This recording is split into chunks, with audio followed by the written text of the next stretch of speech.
Hello, everyone, and welcome back to Nightmare Narratives.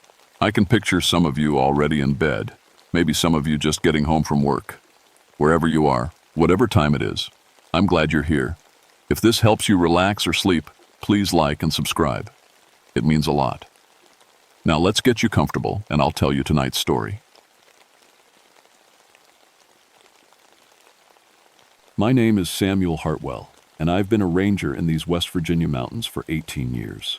That's long enough to know every trail, every ridge, and every hidden valley in the Monongahela National Forest. Long enough to hear all the old stories, too.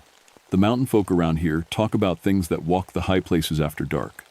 They call them haints, spirits of folks who died bad deaths and never found their way to whatever comes next. Used to be, I'd just nod politely when some old-timer would warn me about the Devil's Backbone Trail or tell me to avoid Dolly Sods when the fog rolls in. Mountain haints were just old folks' tales until I walked the Devil's Backbone Trail in October of '76. That's when I learned the dead don't always stay buried, especially when they got unfinished business. I grew up in these mountains. My great-great-grandfather fought at Rich Mountain in 1861, one of the first battles of the Civil War. Lost his brother there. My daddy died when I was 12. Mine collapsed over in Tucker County. Mama always said the mountains take what they want when they want it. I thought she was just being dramatic. The Dolly Sods wilderness is special, even by mountain standards. It sits up high, over 4,000 feet, where the air gets thin and the weather turns mean without warning. The whole plateau is covered in ancient bog, older than the pyramids. Rocky outcrops jut up like broken teeth, and the rhododendron thickets grow so thick you can't see 3 feet into them. In October, when the leaves turn and the first snow dusts the peaks, Dolly Sods becomes something else entirely. The silence gets so deep it makes your ears hurt. Fog banks roll up from the valleys below and swallow everything. You can be standing in bright sunshine 1 minute and lost in a gray world the next. I should have known something was wrong when the university folks went missing. Professor Sarah Chen and her archaeology team had been working the Rich Mountain site for 2 weeks, digging up what they thought was a Civil War campsite. They had all the right permits, good equipment, and plenty of experience. Dr. Chen had excavated battlefields from Gettysburg to Antietam.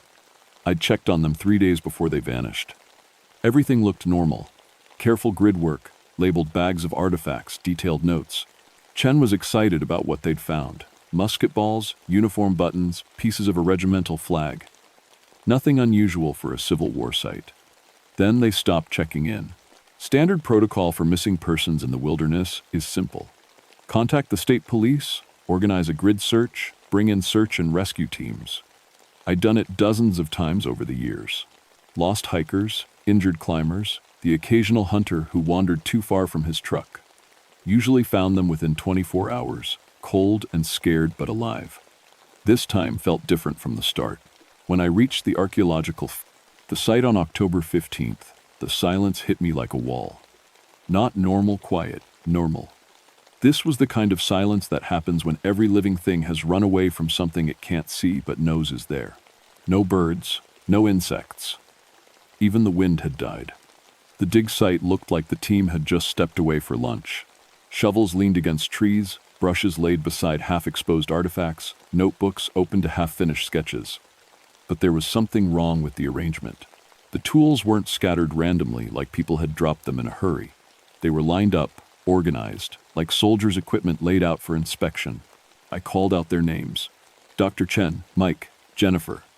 My voice echoed off the rocks and died. No answer. I tried my radio, but all I got was static with something underneath it that sounded almost like Morse code. Dots and dashes in a pattern I didn't recognize. The temperature gauge on my belt read 42 degrees. Should have been at least 55 for that time of day. My breath came out in little puffs, and frost sparkled on the grass in places where the sun should have warmed it away hours ago. I started following the search grid I'd planned, calling out every few minutes, listening for any response. That's when I found the first impossible thing. Scattered along the main trail were objects that shouldn't exist. A brass button with an eagle design, green with age. A piece of leather that looked like it came from a cartridge box. A bent pewter spoon. All of them were lying on top of fresh leaves, like they'd been dropped the night before. But Chen's team had been finding these same types of artifacts buried 3 feet down in the soil. My compass started acting up around noon. Instead of pointing north, the needle swung toward the dig site and stayed there, quivering like it was scared. I tapped the glass, shook it, even held it away from my belt buckle and radio in case they were causing interference. Nothing helped. That's when I heard the drums. At first, I thought it was someone playing music in the distance, a steady rhythm, like a marching beat. But as I listened, it got clearer. These weren't modern drums. They had a hollow, wooden sound, the kind you hear in old war movies, and they were coming from the direction of the dig site. I followed the sound back through the trees, my skin crawling. The drum beat stayed steady, never getting louder or softer, like it was always the same distance away, no matter which direction I walked. When I reached the clearing, the drums stopped. The dig site had changed. The careful excavation work Chen's team had been doing was gone. Instead, the earth was churned up like someone had been digging frantically with their bare hands. Clods of dirt were scattered everywhere, and in the center of the mess was a hole. Not the neat, square excavation units the archaeologists had dug. This was rough, deep, and shaped wrong, shaped like a grave. I pulled out my flashlight and shined it down into the hole. The beam couldn't reach the bottom, but I could see something pale about 6 feet down. Cloth, maybe. Old cloth. That's when my radio crackled to life.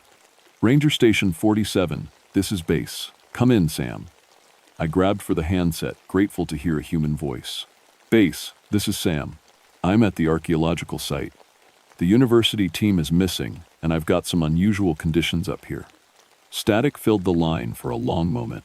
Then, Sam, this is Jake. I'm getting reports of drums from your sector. Military drums. You hearing anything? Jake Morrison was the ranger for the adjacent district. Good man, 20 years in the service, not prone to imagination. Yeah, I heard them too. But Jake, there's something else. This dig site. It looks like someone's been digging graves up here. Deep ones. More static. When Jake's voice came back, it sounded different. Worried. Sam, I just talked to old Pete Hawkins down in the valley. He says his dogs won't go up the mountain. Been howling all night, trying to hide under his porch. And Sam, he says he can smell smoke. Wood smoke, like from a campfire. But there ain't supposed to be any fires up there. I looked around the clearing. No smoke. But now that Jake mentioned it, I could smell something. Faint, but definitely there. Wood smoke, and something else underneath it. Something sweet and sick that made my stomach turn. Jake, I'm going to keep searching for the team, but I want you to call the state police and get a full search and rescue operation started. Something's not right up here. Copy that. Sam, be careful. Pete says the old-timers are talking about the mountain being angry. Says the dead don't rest easy when their graves get disturbed. I clicked off the radio and stared down into that impossible hole. The pale cloth at the bottom looked more defined now, like my eyes were adjusting to the depth. It was a uniform, gray wool with brass buttons, a Confederate uniform, and it was moving. I stumbled backward from the hole, my heart hammering against my ribs. The cloth had definitely moved, not like wind was blowing it, but like something was wearing it, something that was trying to sit up. My hands were shaking as I fumbled for my camera. I needed evidence.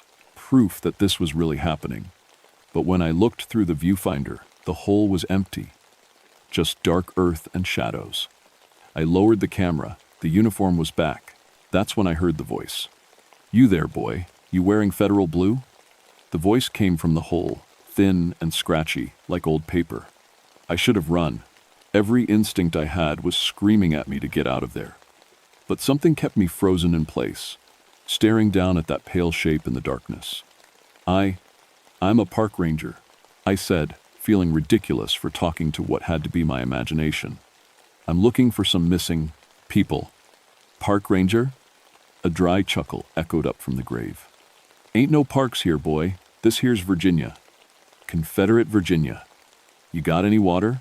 Been powerful thirsty down here. This is West Virginia, I said. And it's 1976. Silence from the hole. Then, West Virginia? They ain't no such place, and you're addled if you think it's any year past 1861. I backed away from the grave, my legs feeling like rubber. This wasn't happening. Stress, maybe. Too many hours in the wilderness. Too much worry about the missing team. I was talking to myself and projecting my voice. But as I turned to leave, I saw them. Figures moving between the trees. At first, just shadows, but as my eyes focused, they became more solid. Men in gray uniforms. Some with bandages around their heads or arms. They walked in formation, their boots making no sound on the leaf-covered ground. One of them looked right at me. His face was pale as moonlight, and there was a hole in his forehead that I could see daylight through. "Fresh recruit," he said to the others. "Captain's gonna want to see him." They started walking toward me. Not fast, not threatening, just walking like soldiers on patrol. But something about their movement was wrong. They didn't bob up and down like normal people walking. They glided, like they were floating an inch above the ground. I ran, crashing through the rhododendron thickets, branches tearing at my uniform. I ran harder than I'd ever run in my life. Behind me, I could hear them following, not running, just walking at that same steady pace. But somehow they were keeping up. My radio was crackling again, voices coming through the static. But not Jake's voice this time. Different voices, with different accents. "Company B, form up on the ridgeline." "Yes, sir, Captain." "Enemies moving up the valley." "Fix bayonets, boys. This is what we came for." I stopped running and grabbed the radio. "Who is this? Identify. To yourself." The voices continued like they hadn't heard me. "Tell my Martha I died thinking of her." "Save the colors, Johnny. Don't let them Yankees get our flag." "I can't feel my legs, Sarge. I can't feel my legs." I switched the radio off. But the voices kept coming. Not from the radio now, but from the air around me. Dozens of voices, maybe hundreds, all talking at once. Battle cries and death rattles, orders being shouted and prayers being whispered. When I looked back, the soldiers were gone. But I could feel them watching from the shadows between the trees. I found the missing team 2 hours later. They were camped in a clearing I'd never seen before, even though I'd walked these mountains for 18 years. Their modern expedition tents were arranged in perfect military rows, and their camping gear was laid out with the precision of an army camp. Dr. Chen was sitting by a small fire, wearing what looked like a Civil War-era dress. Her two graduate students, Mike and Jennifer, were dressed in gray uniforms that looked just like the ones I'd seen on the ghost soldiers. "Dr. Chen," I called out as I approached the camp. "Are you all right? We've been looking for you." She looked up at me with eyes that weren't quite right. Too bright, like she had a fever. "Oh, hello, Mr. Hartwell. We're doing very well. We've enlisted, you see. All of us. The captain said we could serve with the 25th Virginia Infantry. Isn't that exciting?" Mike looked up from cleaning what appeared to be a Civil War rifle. "We're going to fight at Rich Mountain," he said with a big smile. "The captain says it'll be a great victory for the Confederacy." "Mike, the Battle of Rich Mountain was over 100 years ago," I said, trying to keep my voice calm. "And the Confederates lost." Jennifer laughed, a sound like breaking glass. "Don't be silly. The battle's tomorrow. We're just waiting for the order to march." I looked around the camp more, carefully. Their modern equipment was still there. GPS units, radios, field computers, but it was all arranged like period artifacts. The GPS units were laid out like they were muskets in a gun rack. The laptops were stacked like ammunition boxes. "Dr. Chen, I need you to come with me. All of you. We need to get off the mountain." She shook her head. "Oh, we can't leave. The captain wouldn't like that. He's been waiting so long for reinforcements. 115 years, he said. Can you imagine? He was so happy when we arrived." "Where is this captain?" "Right here," said a voice behind me. I turned around and felt my blood turn to ice water. The figure standing at the edge of the clearing was 8 feet tall and made of shadow and mist. But within the darkness, I could see the outline of a Confederate officer's uniform.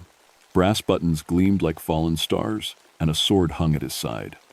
"I am Captain James Beauregard, 25th Virginia Infantry," the thing said in a voice like wind through a graveyard. "And you, sir, are now under my command. We have a battle to fight, and I'll not have deserters in my ranks." The temperature dropped 20 degrees in an instant. Frost began forming on the grass around his feet, and my breath came out in white clouds. You will take up arms for the Confederacy, the captain continued, or you will be shot as a spy. The ghost soldiers I'd seen earlier began emerging from the woods, surrounding the camp, dozens of them, then hundreds, all carrying rifles with fixed bayonets, all looking at me with hollow, hungry eyes. "Welcome to the war," Dr. Chen said, and her voice wasn't her own anymore. The world around me began to change. The forest faded like smoke, replaced by muddy fields and wooden fortifications. The sound of cannons echoed from the ridges above, and the air filled with the smell of gunpowder and blood. I was standing in the middle of the Battle of Rich Mountain, and it was 1861. Confederate soldiers rushed past me, heading toward earthwork trenches that had appeared where the trees used to be. Some of them had faces I recognized, Mike and Jennifer from the archaeology team, but wearing different clothes and different expressions. Their eyes held the desperate certainty of men who knew they were about to die. "Move, soldier," Captain Beauregard's voice boomed behind me. "The Yankees are advancing up the slope." I could see them now. Blue uniforms moving through the smoke, their bayonets gleaming in the strange twilight that had settled over the battlefield. The sound of rifle fire cracked like thunder, and men began falling all around me. But I wasn't really there. Part of my mind knew I was still standing in a forest clearing in 1976, surrounded by ghosts and missing persons. The battle was just an overlay, like a movie projected onto reality. The question was, which reality was stronger? "This isn't real," I said out loud. The Battle of Rich Mountain ended in 1861. The Confederates retreated. "You lost." Captain Beauregard materialized beside me, more solid now. His face was gaunt, with hollow cheeks and eyes like burned coals. When he smiled, I could see that his teeth were stained with what looked like old blood. "Lost?" he said.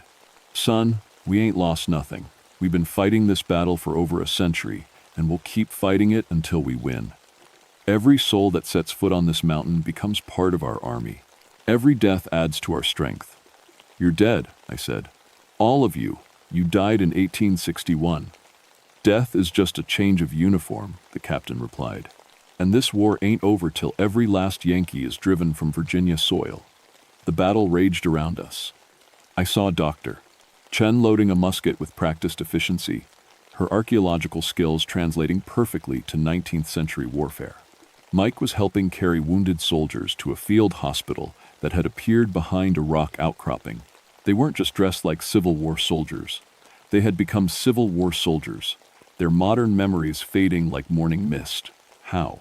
I asked. "This ground is soaked in blood and sorrow," Captain Beauregard said. 400 good men died here, far from home, fighting for a cause they believed in. That kind of passion, that kind of sacrifice, it leaves an imprint, and when someone disturbs our rest..." He gestured toward the dig site, which had become a Confederate cemetery.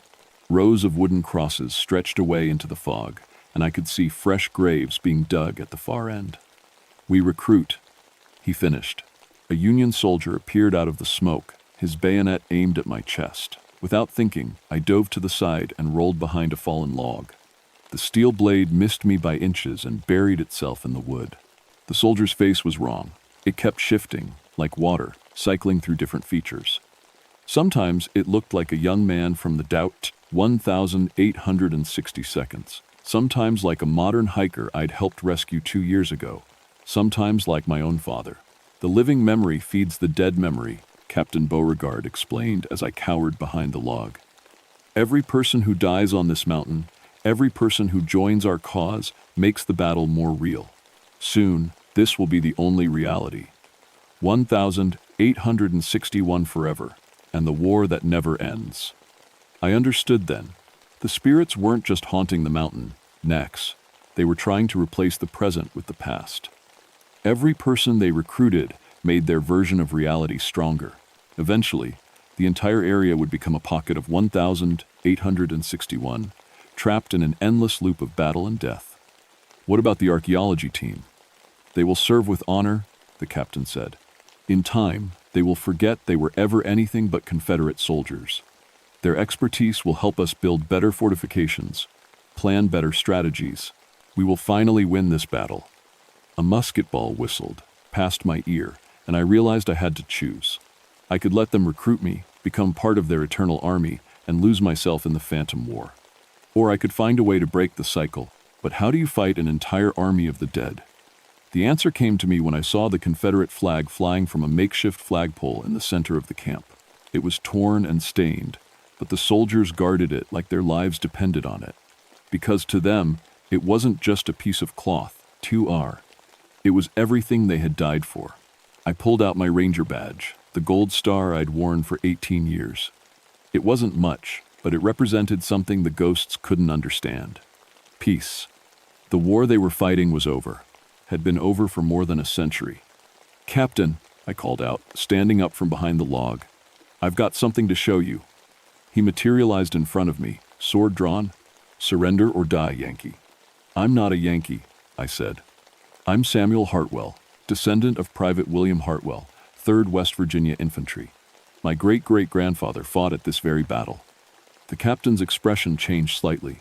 "Hartwell, I remember that name. Good soldier. Died trying to save the colors when you people overran our position." "He survived," I said. "Lived to be 83 years old, had 6 children and 14 grandchildren." "The war ended, Captain. Both sides went home." "Lies." But there was uncertainty in his voice. In 1865, Lee surrendered to Grant at Appomattox Courthouse. The Confederate States of America ceased to exist. The United States became one country again. I held up my badge. This is the symbol of that united country. I took an oath to protect all Americans, whether their ancestors wore blue or gray. The battle sounds began to fade. Some of the ghost soldiers were looking confused, like they were waking up from a long dream. "You died fighting for your homeland," I continued. "That took courage. But your homeland survived. It became part of something bigger, something that honored the sacrifice of men like you. Your fight is over, Captain. You won. Virginia is safe. It's time to rest." Captain Beauregard's form was becoming less solid, more like smoke than shadow. "Rest. We have not rested in so long. There's no shame in laying down your arms," I said. "The war is over. You can stop fighting now." One by one, the ghost soldiers began to fade.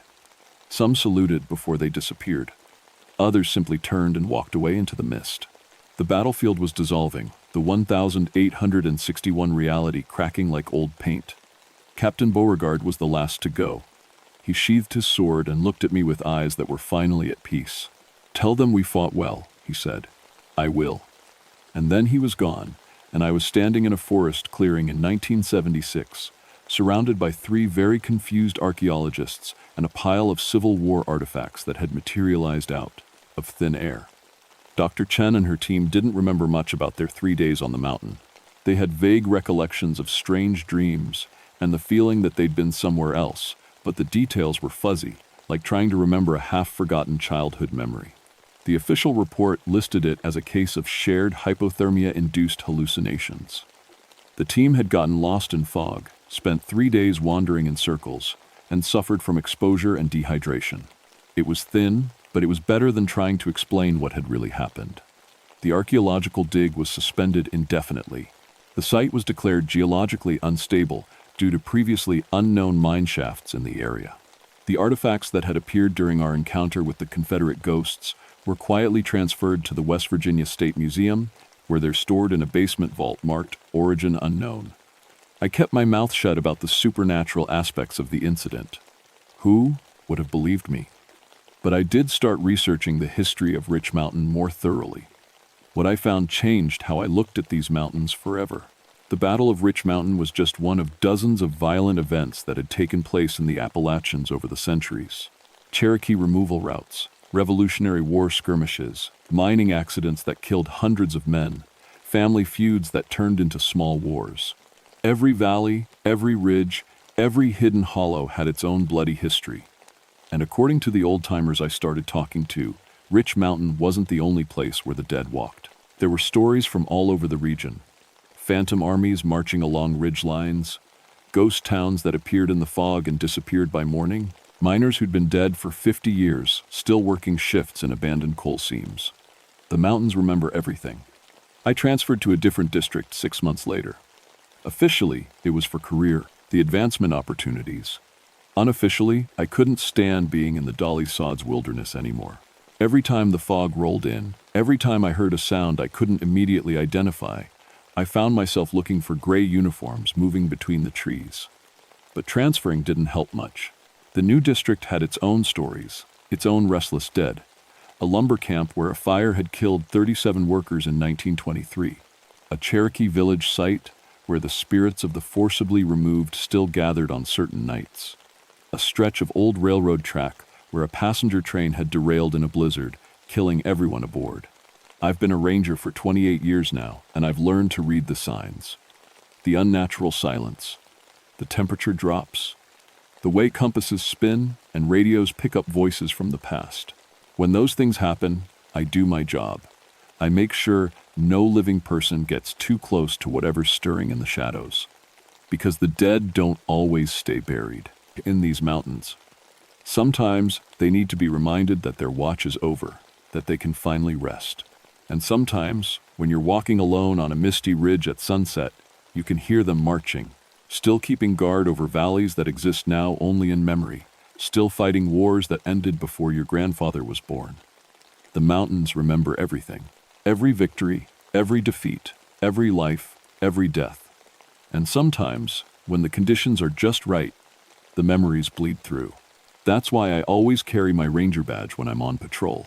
Not for the living, they know who I am. I carry it for the dead, to remind them that the country they died defending is still here, still worth protecting, still at peace. Most of the time, that's enough. Most of the time. But on foggy October nights, when the wind carries sounds that don't belong to any living thing, I remember Captain Beauregard's words. This war ain't over till every last Yankee is driven from Virginia soil. West Virginia was carved out of Virginia during the Civil War. Technically, we're all Yankees here now. And I sometimes wonder if all those Confederate ghosts got the memo.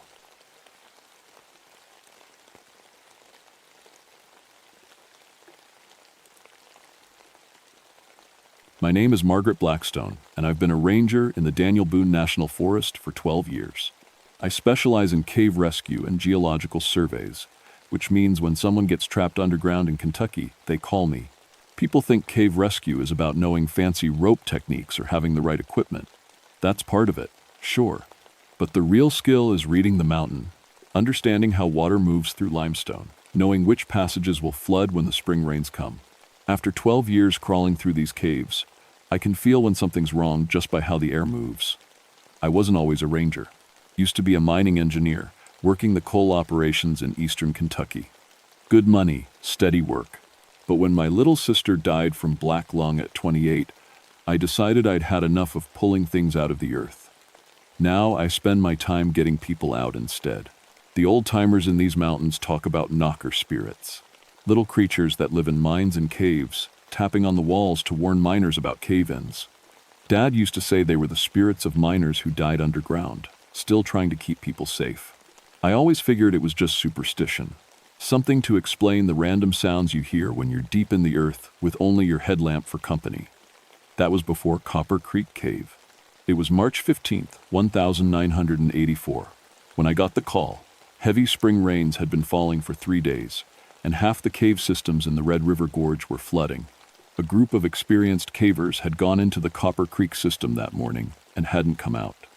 Their surface support team found their vehicles still parked at the old mining access road. 5 people, 2 couples from Louisville, and a caving instructor from the university. The Copper Creek system is tricky. It connects to an abandoned copper mine that was sealed back in 1923. The mine has a bad history. In 1912, there was a collapse that killed 23 workers, 21 men and 2 supervisors. What made it worse was that some of the workers were just kids, boys as young as 8, working the shafts because their families needed the money. When I arrived at the site, the water was already rising. The main entrance to the cave was a narrow crack in the limestone, barely wide enough for a person. The cavers' support team had been calling into the cave for 2 hours with no response.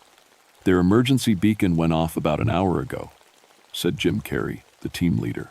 He was a thin man with nervous hands, the kind who spent too many hours worrying about people underground. Signals coming from somewhere deep in the system, deeper than we've ever mapped. I checked my equipment: headlamp, backup lights, rope, emergency beacon, first aid kit, everything I'd need for a standard rescue. The plan was simple: follow the beacon signal, find the cavers, guide them out. I'd done it dozens of times before. But as I squeezed through the cave entrance, something felt wrong. The air was moving strangely, flowing upward instead of down toward the lower passages. And it was warm. Cave temperature should be constant, around 55 degrees. This air felt like it was coming from somewhere much deeper, somewhere that remembered the heat of the Earth's core. The first 100 yards were normal.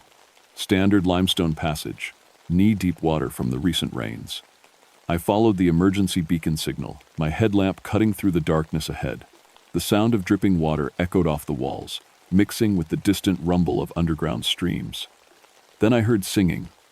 It was faint, barely audible over the water sounds. A child's voice, singing what sounded like an old work song. The kind miners used to sing to keep time while they worked. But that was impossible. No children came into these caves. The singing seemed to be coming from somewhere ahead, in the direction of the beacon signal. I called out, "Hello, this is Cave Rescue. Can you hear me?" The singing stopped. But in the silence that followed, I heard something else. The distant sound of metal on stone. Like someone was working with a pickaxe, far underground. I moved forward, following the beacon signal deeper into the cave. The passage began to change. The limestone gave way to hand-carved tunnel walls.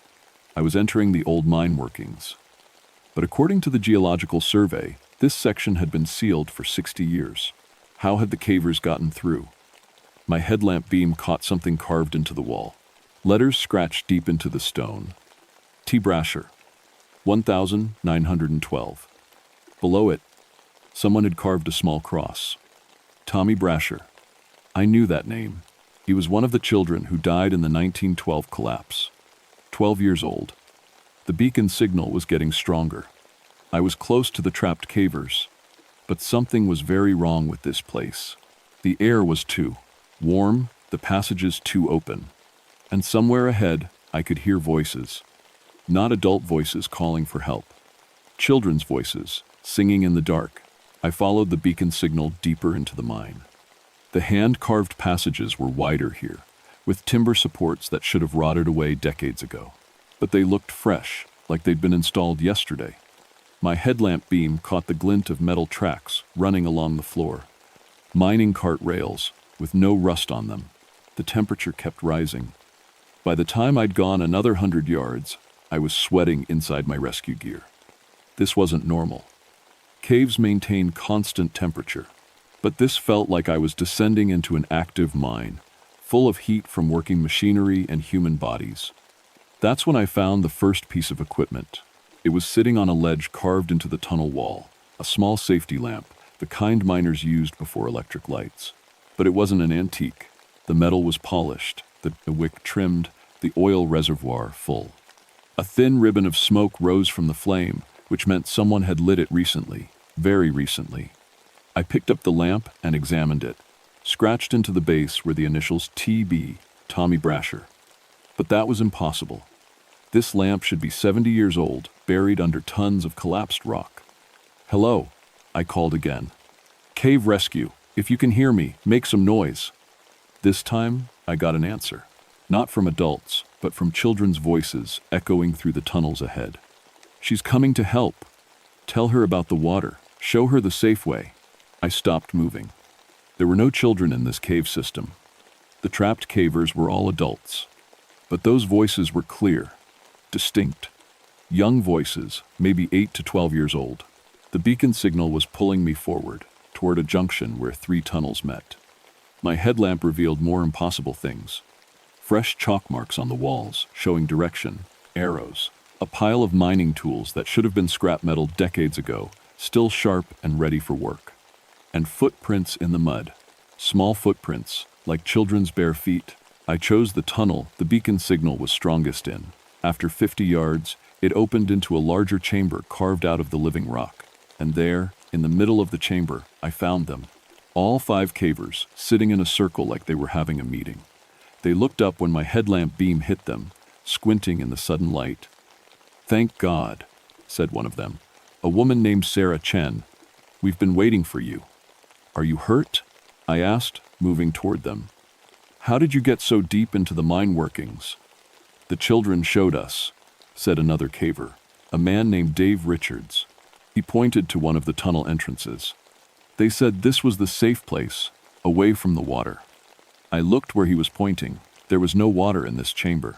In fact, it was completely dry, which shouldn't be possible with all the flooding above. What children? I asked. The cavers exchanged glances. Sarah spoke first. We got trapped when the water started rising. We thought we were done for. Then these kids appeared. Maybe 10 or 12 years old, carrying little lanterns. They showed us the way through passages we hadn't seen before. Where are these children now? They come and go, Dave said. They keep telling us to wait here, that someone's coming to get us out safely. I looked around the chamber. Besides the entrance I'd used, there were 3 other tunnel mouths leading off into darkness. According to my geological surveys, none of these passages should exist. The mine was supposed to end 100 yards back. We need to leave now, I said. The water level is rising. This whole system could flood. But when I turned back toward the entrance I'd used, I couldn't find it. My headlamp beams swept the chamber walls. 4 tunnel entrances, all leading into darkness. The one I'd come through was gone. That's what happened to us, Sarah said quietly. The tunnels keep changing. The children said it's safer if we stay together, wait for the grown-ups to come get us. I checked my emergency beacon. It was working, still transmitting our location. But according to the signal, we were 300 feet deeper underground than the lowest point of the original mine. That was impossible. The geological surveys showed solid limestone below us. From somewhere in the tunnels around us came the sound of children singing again. Closer this time. And underneath the singing, I heard the rhythm of pickaxes striking stone. Like somewhere nearby, people were still working the mine. Have you seen them clearly? I asked the cavers. These children? Not really, Dave admitted. They stay in the shadows mostly, but their voices are clear, and their lanterns, old-fashioned oil lamps, like you'd see in a museum. I thought about the lamp I'd found. T.B. Tommy Brasher. A child who died in these tunnels 72 years ago. The singing was getting louder, and now I could see lights moving in the tunnels. Small, flickering lights that danced like flame, moving toward our chamber from all 4 entrances. Everyone stay together, I said, checking my rope and climbing gear. We're getting out of here, now. But as the lights grew brighter, I began to see the figures carrying them. Small shapes in the tunnel mouths. Children in old-fashioned clothes, holding safety lamps. Their faces were pale in the lamplight, their eyes dark and serious. And they were singing a mining song I recognized. One my grandfather used to hum when he talked about his days working underground. We're here to help, called a young voice from the nearest tunnel. We know the safe way out. But looking at those small figures in the lamplight, I wasn't sure their idea of safe was the same as mine. The children emerged from the tunnels like shadows becoming real. There were at least a dozen of them, maybe more. Boys mostly, wearing rough work clothes and canvas pants that would have been common in the early 1900s. They carried their safety lamps carefully, the way children handle something precious. The closest one couldn't have been more than 10 years old. His face was smudged with coal dust, and his eyes had the serious look of someone who'd grown up too fast. I'm Tommy, he said, holding up his lamp. Tommy Brasher. We've been waiting for you folks to come down. My blood went cold. Tommy Brasher. The name from the carved wall. The initials on the lamp I'd found. Tommy, I said carefully, how long have you been down here? He tilted his head, thinking. Hard to say, miss. Time moves different in the deep places. But we've been working, keeping the tunnels safe for when people come through. The other children nodded. I could see them more clearly now in the combined light of their lamps. All boys except for 2 girls who looked like they might be sisters. All of them had that same serious expression, that same way of standing like they were ready to get back to work. The water's rising up top, said one of the girls. We can hear it coming down through the old workings. But we know the dry passages, the safe places. Sarah Chen spoke up. They've been taking care of us. showing us where to find fresh air, where the ground is solid. Taking care of you, how? I asked. They brought us food, Dave said. Or what looked like food, hard biscuits and water from somewhere. Tasted strange, but we were hungry. I didn't like the sound of that. I'd done enough cave rescues to know that eating or drinking anything of unknown origin underground was dangerous. But the cavers looked healthy enough, just tired and scared. We need to get to the surface, I told Tommy. All of us. The mountain is flooding. Oh, we know about floods, miss, Tommy said. Seen plenty of them, but the surface isn't safe right now. Too much water coming down. Better to wait it out down here, where we can keep you protected. Protected from what? Tommy and the other children exchanged glances. The kind of look kids share when they know something adults don't understand. From drowning, miss. From getting lost in the dark. From cave-ins. He gestured around the chamber. This is a good place. Strong supports. Good air. We've been keeping it ready for folks like you. I examined the chamber more carefully. The timber supports were indeed solid, but they had a strange quality. They looked both ancient and new at the same time, and the air was warm, almost humid, like it was coming from someplace much deeper in the earth. How many people have you helped? I asked.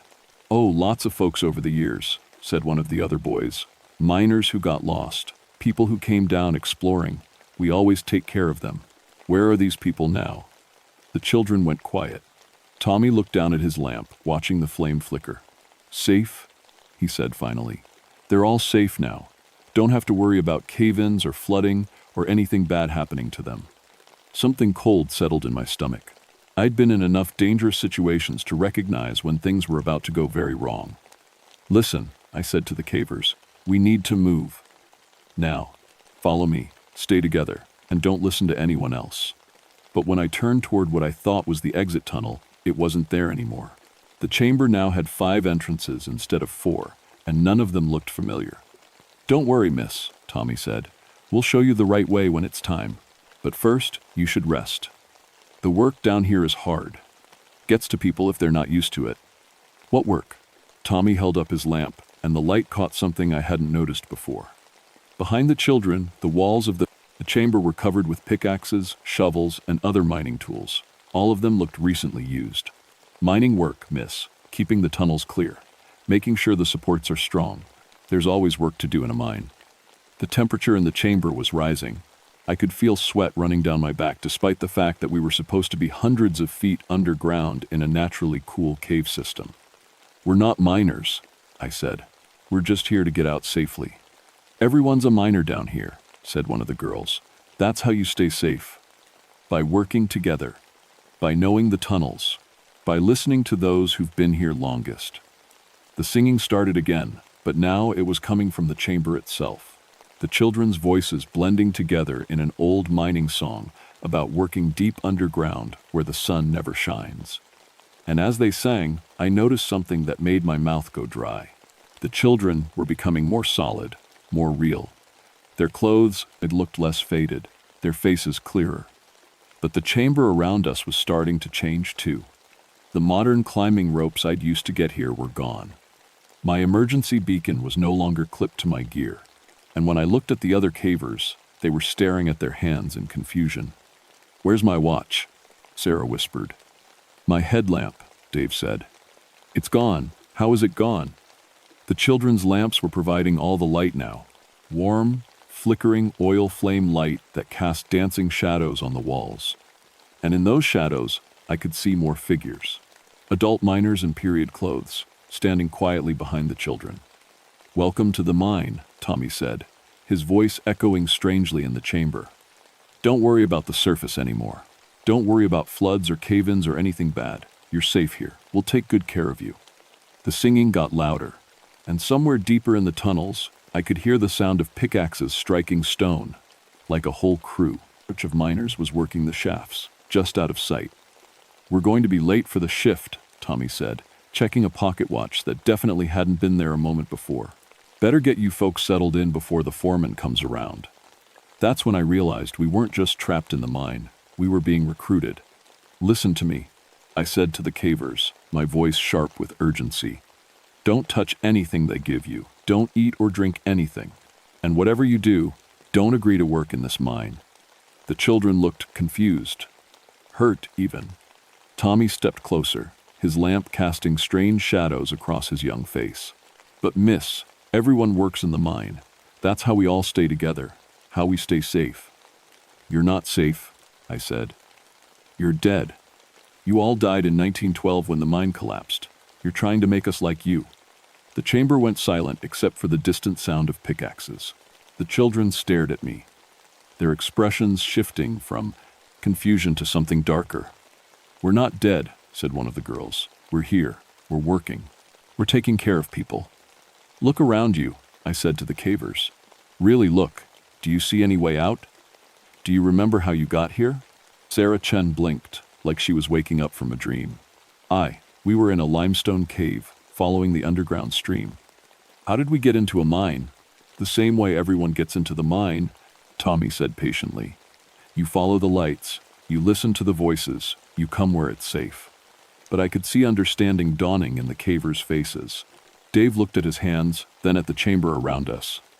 "This isn't real," he whispered. "This can't be real." "It's as real as it needs to be," said another child, a boy who looked about 12. "Real enough to keep you safe forever." The adult figures behind the children stepped forward into the lamplight. Miners in old-fashioned work clothes, their faces pale but determined. And I realized these weren't just the children who died in 1912. These were everyone who'd ever been rescued by the little miners. "How many?" I asked Tommy. "How many people have you brought down here?" "Everyone we could save," he said proudly. "Folks who got lost in the caves, people who came exploring, even some of the old-timers who worked the mine before the collapse. We never let anyone stay lost in the dark." I counted the figures I could see, at least 30 people, maybe more. Men and women from different eras, judging by their clothes. Some looked recent, hikers and cavers in modern gear. Others were clearly from decades past. "Where's the real exit?" I demanded. "The way back to the actual cave system?" Tommy shook his head. "There's no exit, miss. This is where people come to be safe, forever safe." That's when I understood. The spirits weren't trying to hurt us. They were trying to save us. In their minds, bringing people into their spiritual mine was the ultimate rescue. No more floods. No more cave-ins. No more danger. No more life. "The beacon," I said to Sarah. "Do you still have your emergency beacon?" She checked her gear. It was here. I know it was here. They took them, I realized. They don't want us to be found. "Nobody needs to find you," Tommy said. "You're where you need to be." The chamber was getting warmer. The air was thick, hard to breathe, and the walls were starting to change, becoming more solid, more real. The spiritual mine was claiming us, making us part of it. "We have to get out," I told the cavers. "Right now, before we can't anymore." I pulled out my climbing rope, looking for an anchor point. But the chamber walls were smooth stone now, with no cracks or irregularities I could use. "Please, miss," Tommy said. "Don't fight it. It's better this way. No more worrying about the surface. No more danger." "What about your families?" I asked the children. "Don't you want to see your families again?" For the first time, Tommy looked uncertain. "Our families are gone, been gone a long time." "But our families are still alive," Sarah said, catching on. "Our families are looking for us." "They'll forget," said one of the girls. "People forget, but we never forget. We take care of everyone who comes down here." I could feel the spiritual weight of the mine settling around us like a heavy blanket. My modern equipment was becoming less real, less useful. Soon we'd be part of this place forever, helping to rescue the next group of cavers who wandered too deep. That's when I remembered something my grandfather used to say about mine spirits. They weren't evil. They were trapped by their own good intentions, trying to save people the only way they knew how. "Tommy," I said, "what if there was a way to really save people? A way to get them back to their families safely?" He looked interested despite himself. "How?" "Show us the way out. Guide us back to the real cave. Let us go back to the surface and tell people to stay away from dangerous places. That would save more lives than keeping us here." Tommy considered this. The other children whispered among themselves. "But if you leave," he said, "you might get hurt. You might die." We might, I agreed, but we might not. And if we live, we can make sure other people don't get lost down here. Isn't that better than saving just a few people? The children argued quietly in their old-fashioned way, serious and thoughtful. Finally, Tommy nodded. "We'll show you the way out," he said. "But you have to promise. Promise you'll tell people to be careful in the deep places. I promise." Tommy raised his lamp, and suddenly I could see it. A narrow passage I'd missed before, leading back toward cooler air and the sound of running water. The real cave system. "Go quick," Tommy said. Before we change our minds, we followed Tommy's lamp through passages that seemed to shift and change around us. Sometimes we were walking through hand-carved mine tunnels with timber supports and metal tracks. Other times we were crawling through natural limestone caves with flowstone formations. The transition back to reality was gradual but unmistakable. The air grew cooler. The sound of underground streams became louder. My headlamp flickered back to life, and I could feel the weight of my emergency beacon clipped to my gear again. "Here," Tommy said, pointing to a narrow crack in the cave wall.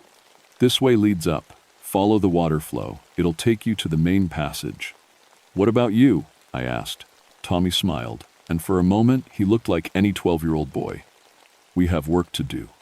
Mines need tending, but we'll remember our promise." "Tommy," I said, "you and the others, you don't have to keep working. You can rest now." He shook his head. "Not yet, miss. Too many people still get lost down here. But maybe someday." The children's lamps were growing dimmer, their voices fainter. As we squeezed through the crack toward the main cave passage, I could hear them singing one last time, that old mining song, but softer now, almost peaceful. The rescue was routine after that. We followed the underground stream to the main passage, then climbed out through the original entrance. The surface team was waiting with medical equipment and hot coffee. All 5 cavers were dehydrated and exhausted, but unharmed. I filed my official report 3 days later. Equipment failure due to flooding. Cavers became disoriented in unmapped sections of the cave system. Standard rescue protocol followed successfully. No mention of spirits or impossible mine passages. But I did make some other changes. I petitioned the Forest Service to have the Copper Creek area declared off-limits to recreational caving. I cited geological instability and flood danger. The petition was approved. Signs were posted. The cave entrance was gated and locked.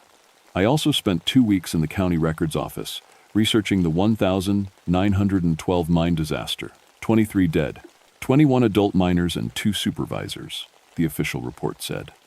But the handwritten notes in the margins told a different story. 21 adults and 2 children, boys who were working illegally because their families needed the money. I started a memorial fund for child mining victims in Appalachian, Kentucky. Not much money, but enough to put up a small plaque near the old mine entrance. It lists all 23 names, including Tommy Brasher, age 12. Every few months, I go back to check on the cave entrance. The gate is always secure, the warning signs intact. But sometimes, when the wind is right, you can hear singing from underground. Children's voices, carrying old mining songs through the limestone passages. Other rangers have started reporting similar incidents. Cavers getting lost in impossible places throughout the Appalachian mountain system. Always in areas with abandoned mining operations. Always involving helpful voices that lead people deeper underground before someone like me has to go get them out. The mountains remember everything. Every injustice, every tragedy, every life cut short by dangerous work and corporate greed. And sometimes, that memory takes the form of children who died too young, still trying to keep people safe the only way they know how. I keep my promise to Tommy and the others. I tell people to be careful in the deep places, to respect the darkness and the stone, to remember that the mountains are full of ghosts, and some of them are trying to help. But I also know that someday, when the last person who remembers the child mining victims is gone, those spirits might finally be able to rest. Until then, they'll keep working their shifts in the darkness, keeping the tunnels safe, waiting for someone to remember their price. Sacrifice. The mountains never forget. And now, neither do I. Asterisk. If you're ever hiking in Kentucky's cave country and you hear children singing underground, don't follow the sound. Mark the location and call the Forest Service. Some rescues require professional help, and some children have been working much too long and deserve to finally go home. Asterisk.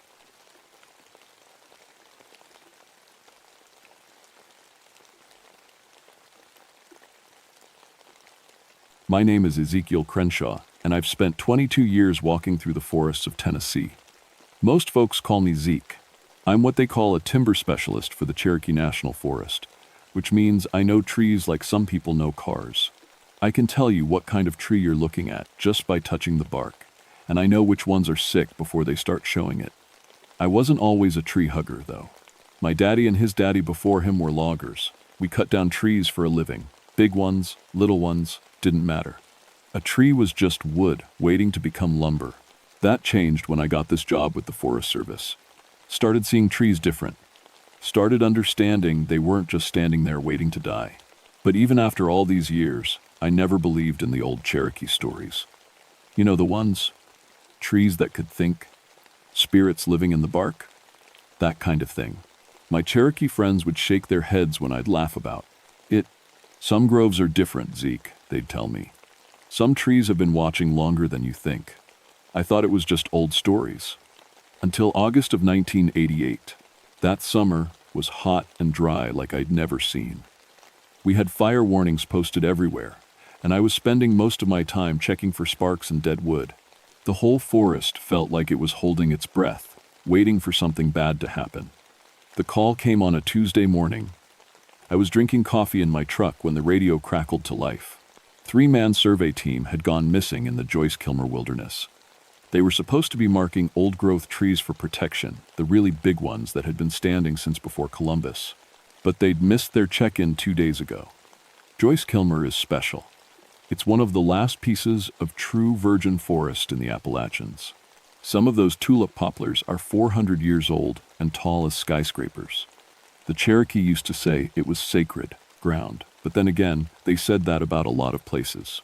I packed my gear and headed out. 15 miles from the nearest trail, deep in the roadless wilderness where most people never go. The missing team was led by Dr. Sarah Chen, a forestry professor from the university. Good people. Smart people. Not the type to get lost or do something stupid. The hike-in took most of the morning. The deeper I went, the quieter things got. Usually the forest is full of sounds, birds, squirrels, insects buzzing. But as I walked toward the ancient grove, everything went silent. Even my footsteps seemed too loud. The big trees started appearing around noon. Tulip poplars so wide that 6 people holding hands couldn't circle them. Their trunks rose straight up like cathedral columns, disappearing into the canopy somewhere above my head. It was beautiful and strange at the same time. Made me feel small, like I was walking into a church built by God himself. I found their base camp first. 3 tents set up neat and proper, equipment laid out like they'd just stepped away for a minute. Coffee pot was still on the camp stove, half full but stone cold. Personal stuff was all there. Wallets, keys, even Dr. Chen's purse. Nobody leaves that behind. But no people, anywhere. I called out their names until my throat was sore. Sarah. Mike. David. The sound echoed weird in the grove, like the trees were swallowing my voice. I checked every tent, looked through all their notes. The last entry in Dr. Chen's logbook was from Saturday morning. Beginning survey of Specimen Grove. Some of these poplars may be 500 plus years old. Remarkable preservation.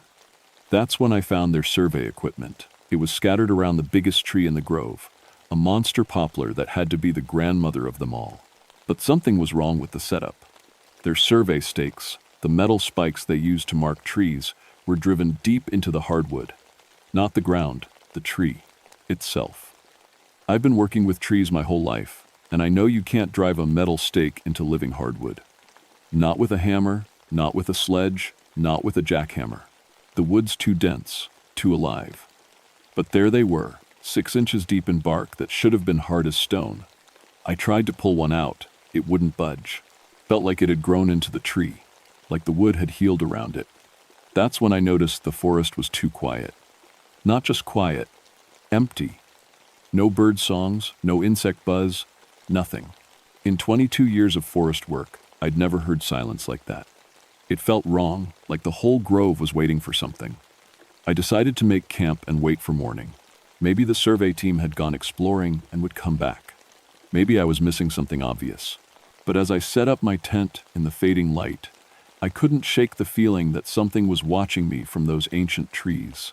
The sun set early in the grove, blocked by the massive canopy above. As darkness fell, I heard the first sound I'd heard all day. Singing. A woman's voice, soft and beautiful, coming from somewhere in the trees.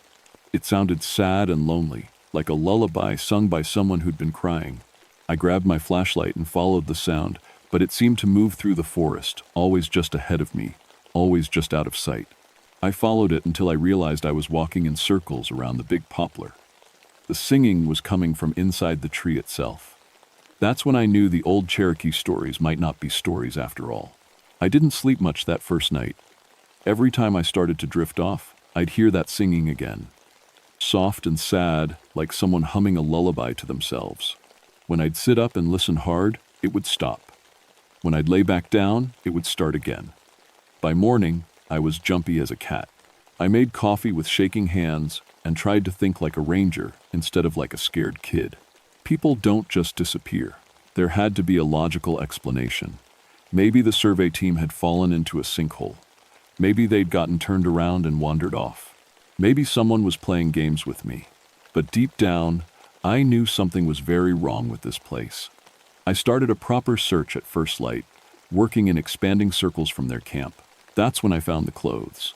Dr. Chen's jacket was hanging from a low branch like someone had draped it there to dry. But when I got closer, I saw the branch hadn't been broken or bent.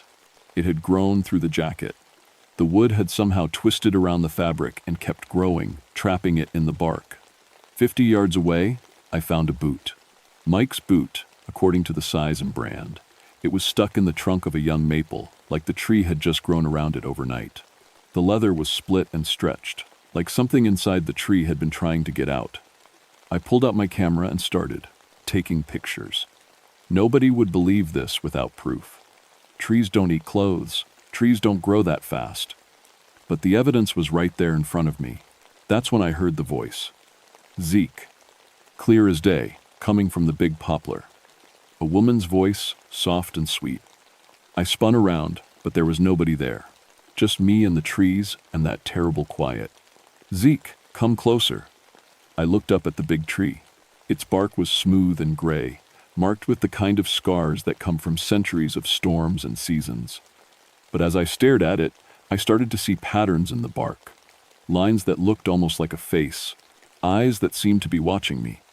I've been waiting for you, the voice said. I backed away from the tree, my hands shaking. Who's there? Where are you? The bark on the big poplar started to shift. Not fast, but slow like thick honey. The lines that looked like a face became clearer. Eyes, nose, mouth, a woman's face, beautiful and sad, looking at me from inside the wood. I'm right here, Zeke. I've always been here. This isn't real, I said out loud. Trees don't talk, don't they? The face in the bark smiled. You've been listening to me sing all your life. Every time you walk through the forest, every time you put your hand on a tree. We've been talking to you, but you weren't ready to hear. I wanted to run. Every part of my brain was screaming at me to get out of there. But my feet felt rooted to the ground, like something was holding me in place. What happened to the survey team? I managed to ask. They're safe, she said. They're with me now. Like you could be. Where are they? The woman in the tree gestured with a hand made of bark and leaves. Around the grove, other trees started to show faces. 3 of them. Doctor. Chen's face was visible in a young oak, her eyes closed like she was sleeping. Mike and David were in maple trees nearby, their features peaceful but frozen in the wood. Jesus Christ, I whispered. They're not dead, Zeke. They're part of something bigger now. Part of the forest. They'll never be cold or hungry or lonely again. They'll live as long as the trees live. Let them go. I can't do that, but I can offer you the same gift. The face in the poplar leaned forward, and I could smell spring flowers and fresh earth. I've been alone for so long. The Cherokee used to visit me, used to bring me offerings and songs. But they were taken away, and I've had no one to talk to for more than 100 years. You're a dryad, I said. The word came from somewhere deep in my memory, from old books I'd read as a kid. A tree spirit. I was Cherokee once, a long time ago. My name was Ayanna. I was chosen to guard this grove, to protect the ancient trees. But the soldiers came and took my people away. I was the only one left, so I became one with the trees to keep them safe. The survey team were going to mark my trees for dye, the cutting. I couldn't let that happen, so I kept them with me. And now they understand. They're part of the grove's protection. I looked around at the faces in the trees. They all looked peaceful, but their eyes were empty. Whatever made them human was gone. I won't let you do this, I said. You don't have a choice, Zeke. You're already changing. I looked down at my hands. The skin was turning rough and brown. My fingers were stretching out like twigs. Bark was growing up my arms. Fight it if you want, Ayanna said. But it's easier if you don't. You'll still be you, just more. Part of something eternal, part of the forest's memory.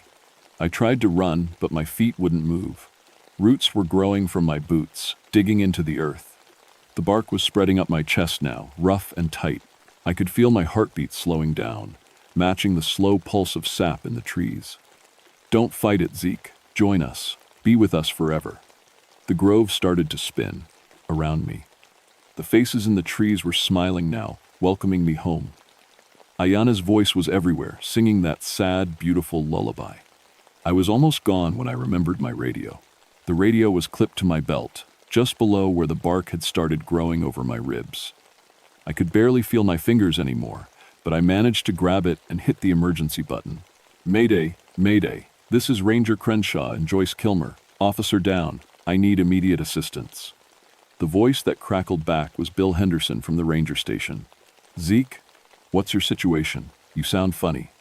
Bill, listen to me carefully. Don't send anyone into the grove. The big poplar grove in the center of Joyce Kilmer. Something's wrong here. The survey team is dead. Dead? Jesus. Zeke, what happened?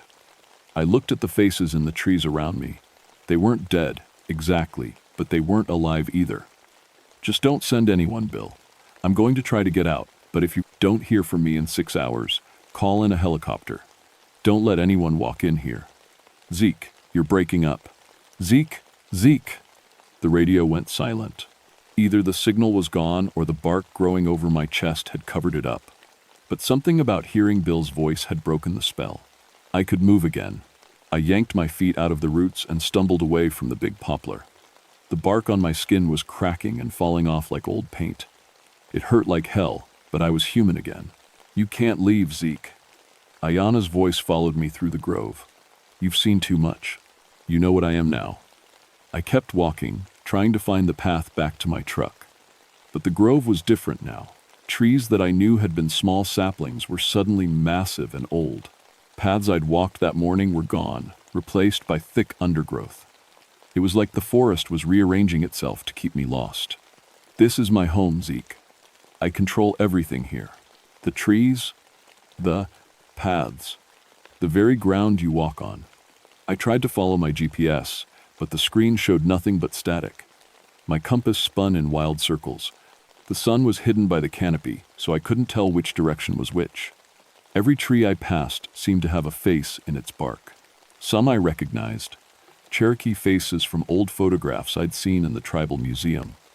Others were strangers, men and women who'd been absorbed into the grove over the years. How many people had disappeared in these woods? How many had become part of Ayanna's collection? I don't want to hurt you, Zeke, her voice whispered from every direction. I just want you to stay, to be my companion.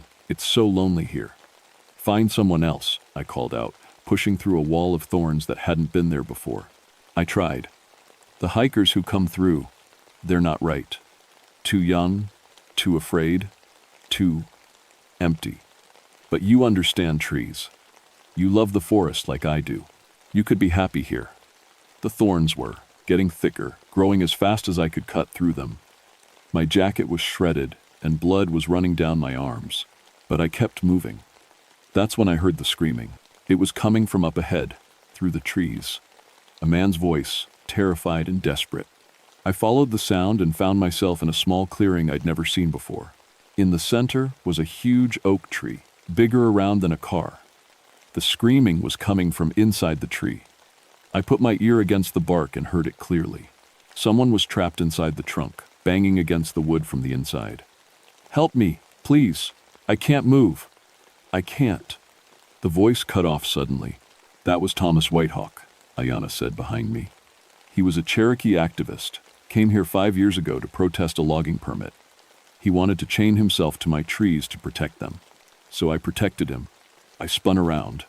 She was standing there in human form now, but not quite human. 12 feet tall, with skin, like bark and hair made of leaves, beautiful and terrible at the same time. "How many?" I asked. "How many what? How many people have you taken?" She thought for a moment. "I don't remember. Time moves differently here. Decades feel like days. I take someone when I get lonely, and then I'm not lonely for a while. But they always fade eventually, become just part of the wood. So I need someone new. That's murder. That's preservation. They become eternal, part of something larger than themselves. Isn't that what everyone wants? To matter? To be remembered? Not like this." "You're right," she said, stepping closer. "Not like this. You should join them willingly. Let me show you how beautiful it can be." She reached out and touched my forehead with a finger made of bark. Suddenly, I could hear everything, the voice of every tree in the forest, singing together in harmony. I could feel the network of roots beneath my feet, connecting every plant for miles around. I could sense the slow, deep thoughts of the ancient poplars, remembering centuries of seasons and storms. It was incredible. It was overwhelming. It was everything. "You see?" she whispered. "This is what I can give you. Connection to everything that grows, knowledge of every secret the forest keeps. Love that lasts as long as the mountains themselves." For a moment, I wanted it. God help me, I wanted it. To be part of something so big and old and wise, to never be alone again, to live forever. But then I remembered Dr. Chen's face in the oak tree. Empty eyes, gone thoughts. Whatever this was, it wasn't life. It was just existence. "No," I said, backing away. Ayanna's face twisted with rage. "Then you'll join them the hard way." The trees around the clearing started to move. Their branches reached down like arms, trying to grab me. Roots burst up from the ground, trying to wrap around my legs. The whole forest was turning against me. I ran, behind me. I could hear Ayanna screaming in fury. Trees crashed down, trying to block my path. Thorns grew in walls across the trails. The very ground rolled and shifted under my feet. But I knew these mountains. I'd walked them for 22 years. Even if she could control the trees, she couldn't change the shape of the land itself. I followed the water, found the stream that led down toward the valley, and ran for my life. It took me 3 hours to get out of the grove. 3 hours of running through a forest that was trying to kill me. By the time I reached my truck, I was bleeding, exhausted, and half crazy with fear. But I was out. I was free. I thought it was over. I was wrong. I made it back to the ranger station just after dark, looking like I'd been wrestling with wildcats. Bill took one look at me and wanted to call an ambulance, but I convinced him to sit down and listen instead. I told him everything. The survey team trapped in the trees, the dryad spirit, the faces in the bark. All of it. Bill listened without interrupting, which was more than I expected. "Zeke," he said when I was done, "you've been through something traumatic. Maybe you should see a doctor." "Bill, I need you to believe me. That grove is dangerous. We need to keep people out. I'll file a report about the missing survey team. We'll send in a full search and rescue in the morning." "No," I grabbed his arm. "You can't send people in there. She'll take them too." Bill looked at me like I'd lost my mind. Maybe I had. That night, I couldn't sleep. Every time I closed my eyes, I saw Ayanna's face and heard her voice. "You can't leave, Zeke. You belong to the forest now." Around midnight, I gave up on sleep and drove to the Cherokee Nation offices. I needed to talk to someone who might understand what I'd encountered. I found Joseph Crowfeather, an elder who worked as a cultural liaison with the Forest Service. Joseph listened to my story without judgment. When I was finished, he nodded slowly. "Ayanna," he said, "we have stories about her. She was chosen as a guardian in the old days. before the soldiers came. When our people were forced to leave, she stayed behind to protect the sacred grove. But guardians aren't meant to be alone. The solitude drove her mad. She's been taking people, absorbing them into the trees. The stories say she was once kind. She loved deeply and protected fiercely. But when you live too long without human companionship, love can become obsession. Protection can become imprisonment. How do I stop her? Joseph was quiet for a long time. You don't stop her, Zeke. You help her remember who she used to be. What does that mean? She was Cherokee. She had a family, a tribe, a purpose beyond just guarding trees. The madness came from losing all of that. If you could help her remember her humanity. She almost turned me into a tree, Joseph. I'm not going back in there. But you are going back, he said quietly. I can see it in your eyes. You're already planning it. He was right. I couldn't leave those people trapped in the grove. Dr. Chen, Mike, David, Thomas Whitehawk, and God knows how many others. They deserved better than being frozen in wood forever. What was her story? Before she became a guardian, Joseph pulled out an old book of Cherokee legends. Ayanna was young when she was chosen, maybe 18. She had just married a warrior named Sequoia. They were planning to have children, start a family. But the role of guardian required sacrifice. She had to give up her human life to become one with the trees. She loved someone. Yes, and when the soldiers took our people away, they took Sequoia too. She's been waiting for him for over 150 years. I spent the rest of the night reading Cherokee stories and learning about the old rituals. By dawn, I had a plan. It was crazy and dangerous, and would probably breed deaden, get me killed, but it was the only chance I had. I drove back to Joyce Kilmer as the sun was coming up. The grove was different in the morning light, peaceful again, like nothing had happened. But I could see the faces in the trees now. Once you knew how to look. Dozens of them, trapped in bark and wood. I walked to the center of the grove, to the great poplar where Ayanna lived. I came back, I called out. Her face appeared in the bark almost immediately. I knew you would. You can't stay away. None of them ever can. I want to make a deal. No deal, Zeke. You're mine now. Hear me out. I learned about you last night. Your real story. About Sequoia. The face in the tree went very still. I know you're waiting for him. I know that's why you're so lonely. But Sequoia is dead, Ayanna. He died on the Trail of Tears more than a century ago. No. Her voice was small now, like a child's. He said he'd come back for me. He tried. But he couldn't. And all these years, you've been trying to replace him with other people. But they're not him, and they never will be. Ayanna's form began to appear outside the tree, growing from the bark like a flower blooming. But she looked different now. Smaller. More human. I can feel him sometimes. She whispered. In the dreams. He's calling for me. Then go to him. I can't leave the grove. I'm bound here. I gave my life to protect these trees. The trees don't need protecting anymore. They're part of a national forest now. They're safe forever.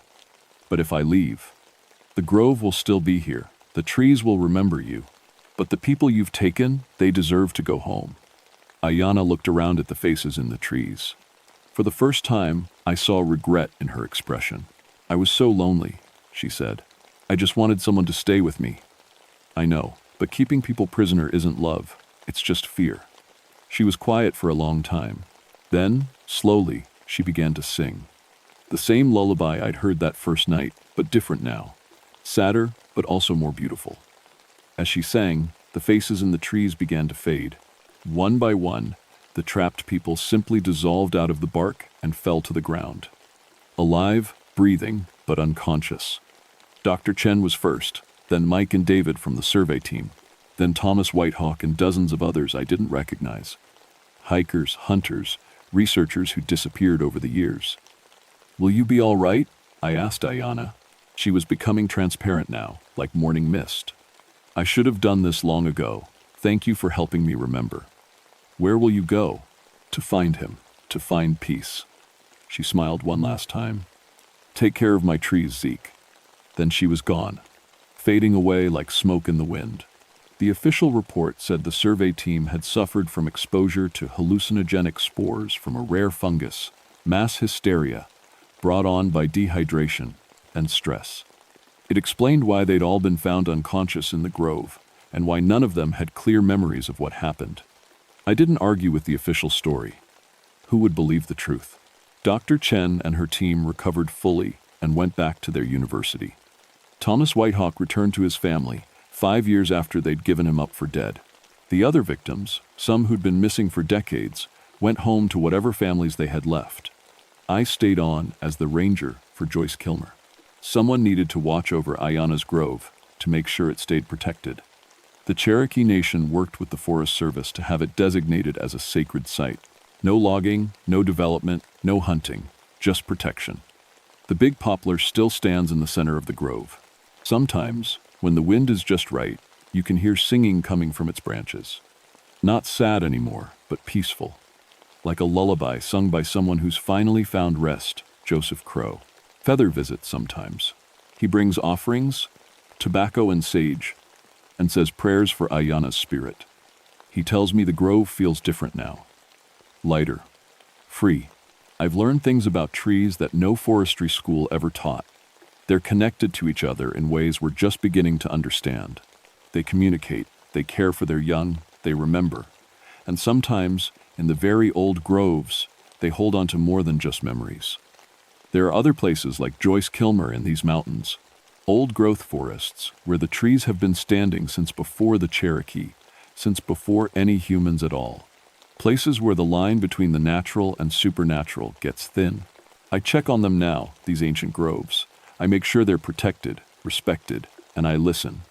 Because once you learn to hear the trees talking, you can never quite tune them out again. Most of the time, they're just sharing news. Which animals are nesting where, when the seasons are. Changing, where the soil is rich and where it's poor. Tree gossip, you might say. But sometimes, in the deepest woods, in the oldest groves, they share other things. Warnings about people who mean harm. Stories about the old days, when the world was younger, and occasionally, very rarely, calls for help. Last month, I got a report about hikers going missing in the Pisgah National Forest. 3 college kids who went camping and never came home. Their camp was found empty, their gear scattered around a grove of ancient hemlocks. I'm heading down there next week to take a look. Just to be sure. Because Ayanna might be gone, but she wasn't the only guardian the Cherokee left behind in these mountains. And after more than a century of solitude, some of them might be getting lonely too. The forest remembers everything. The Cherokee knew that. They knew some memories are best left sleeping. That sometimes, when people forget to show respect, when they forget that some places are sacred, those memories wake up. And they're not always as reasonable as Ayanna turned out to be. My name is Ezekiel Crenshaw, and I've spent 24 years walking through the forests of Tennessee. I know trees, and now I know some of the things that live in them too. If you ever find yourself hiking an old-growth forest, remember to show respect. Listen to the trees, pay attention to the warnings, and if you hear singing coming from somewhere you can't see, maybe it's better to find a different trail. The ancient groves are beautiful places, full of wonder and mystery. But some of them are also graveyards, filled with the spirits of people who loved these mountains so much they could never leave, even when they should have.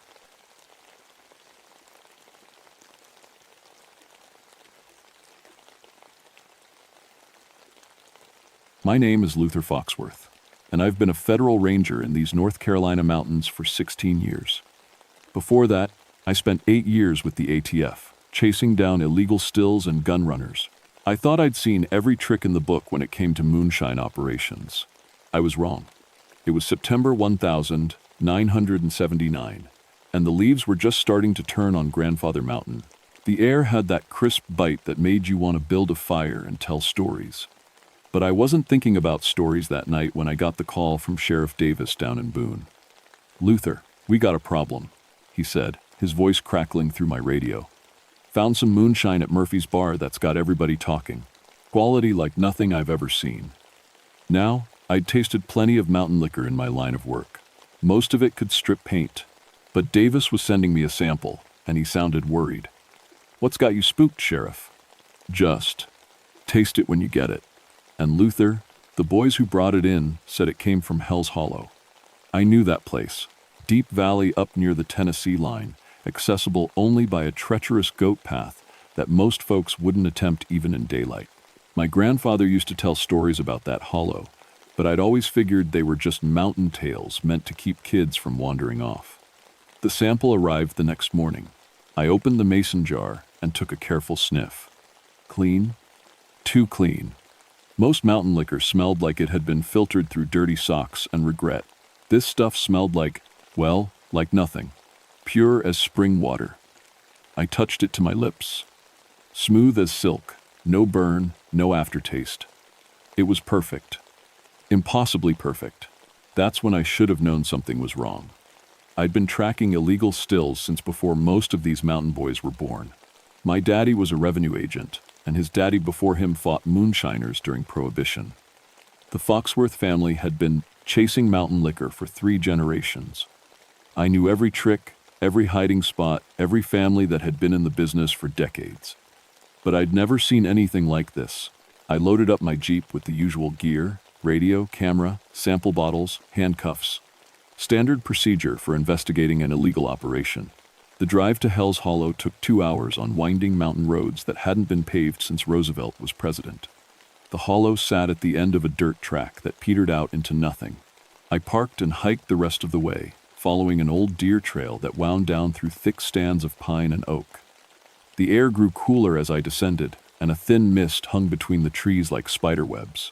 I'd been here once before, years ago, following up on reports of a still. Found nothing but old foundations and rusted equipment that looked like it dated back to the 1920 seconds. The local folks claimed the place was cursed. Said anybody who tried to make liquor there met a bad end. Mountain superstition, I'd figured.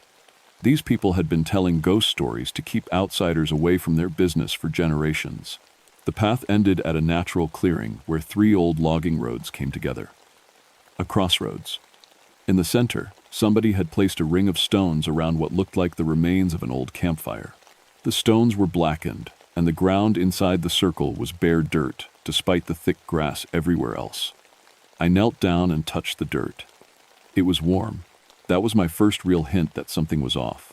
The temperature had dropped to maybe 50 degrees, but this dirt felt like it was sitting in summer sunshine. I pulled out my thermometer and took a reading. 78 degrees. I made a note in my logbook and started looking around for signs of recent activity. That's when I heard it, faint music drifting through the trees. Fiddle music, the kind of old-time mountain sound you might hear at a church, social, or a barn dance. I followed the sound deeper into the hollow, past moss-covered rocks, and through stands of rhododendron that blocked out most of the afternoon light. The music got clearer as I walked, and I could make out the tune, "The Devil Went Down to Georgia," though it sounded different somehow. Older, meaner. The trail opened up into a wider valley, with a small creek running through the middle. On the far side, tucked back against a limestone cliff, I saw the still, and that's where everything I thought I knew about moonshine operations went straight to hell. The still was old. Not just old. Ancient. Copper kettles green with age, wooden barrels that looked like they'd been there since before the Civil War, and a stone furnace that belonged in a museum. But smoke was rising from the firebox, and I could hear the steady drip, drip, drip of fresh liquor coming off the condenser. Nobody was around. I'd been tracking illegal operations for 24 years, and I'd never seen one running without somebody tending it. Moonshine isn't something you can just set and forget. The temperature has to be perfect, the flow rate has to be adjusted constantly, and somebody has to watch for revenuers like me. I approached slowly, hand resting on my service weapon out of habit. The whole setup looked like something out of a history book, but everything was working perfectly. Too perfectly. The copper gleamed like it had been polished yesterday, and the wood showed no signs of rot or weather damage despite being exposed to the elements. I pulled out my camera and started taking pictures. Through the viewfinder, I saw something that made my blood run cold. There was a man standing next to the still. I lowered the camera. Nobody there. Raised it again. The man was back, wearing a dark suit that looked like it belonged in the 1920 seconds. Tall, thin, with his back to me. I blinked hard and looked again with my naked eyes. Empty clearing. My hands were shaking as I took more pictures. Every single frame showed the man in the suit, but I couldn't see him without the camera. I'd heard of old-timers claiming cameras could capture spirits, but I'd always figured that was just more mountain nonsense. The fiddle music was getting louder. I walked over to the still and examined the setup more closely. The mash bill was written on a piece of paper tacked to one of the barrels. The handwriting looked familiar, though I couldn't place it. The recipe itself was like nothing I'd ever seen. Ingredients I'd never heard of, measurements that didn't make sense, and at the bottom, a note that made my skin crawl. Payment due at crossroads when moon is full. L.F. Luther Foxworth. My initials. But I'd never been to this hollow before today, and I sure as hell had never written any moonshine recipes. I tore the paper off the barrel and stuffed it in my pocket, my mind racing. Maybe another L. F. Maybe a coincidence. Maybe somebody playing a sick joke. I tried my radio to call in the discovery, but all I got was static mixed with that damned fiddle music. The sound was coming through the speaker now, tinny and distorted, but unmistakably the same tune I'd been hearing since I entered the hollow. A stick snapped behind me. I spun around, drawing my weapon. A man stood at the edge of the clearing, and this time I could see him clear as day. Tall, maybe 6.5 feet, wearing that same dark suit I'd seen in the camera. His face was hidden in shadow despite the afternoon sun, and he stood perfectly still. "Federal agent?" I called out. "This is an illegal operation. You need to step forward slowly with your hands visible." The man didn't move, didn't respond, just stood there like a statue. I said, "Step forward, now." That's when he smiled. I couldn't see his face clearly, but I could see that smile. Too wide, too many teeth. "You're early, Luther," he said, and his voice carried across the clearing like it was coming from right next to my ear. "The payment isn't due until the full moon." I'd never told him my name. "Who are you?" I demanded, keeping my gun trained on him. "How do you know who I am?" "Oh, I know all about the Foxworth family," he said, taking a step forward. "Your grandfather and I did business together. Good business. Profitable business. My grandfather's been dead for 15 years. Has he now?" The man took another step closer, and I could see his eyes for the first time. They glowed like coals in a fire. "Time moves differently down here in the hollow, Luther. Past and present tend to overlap." I should have arrested him, should have called for backup, should have done a dozen things that made sense according to my training and experience.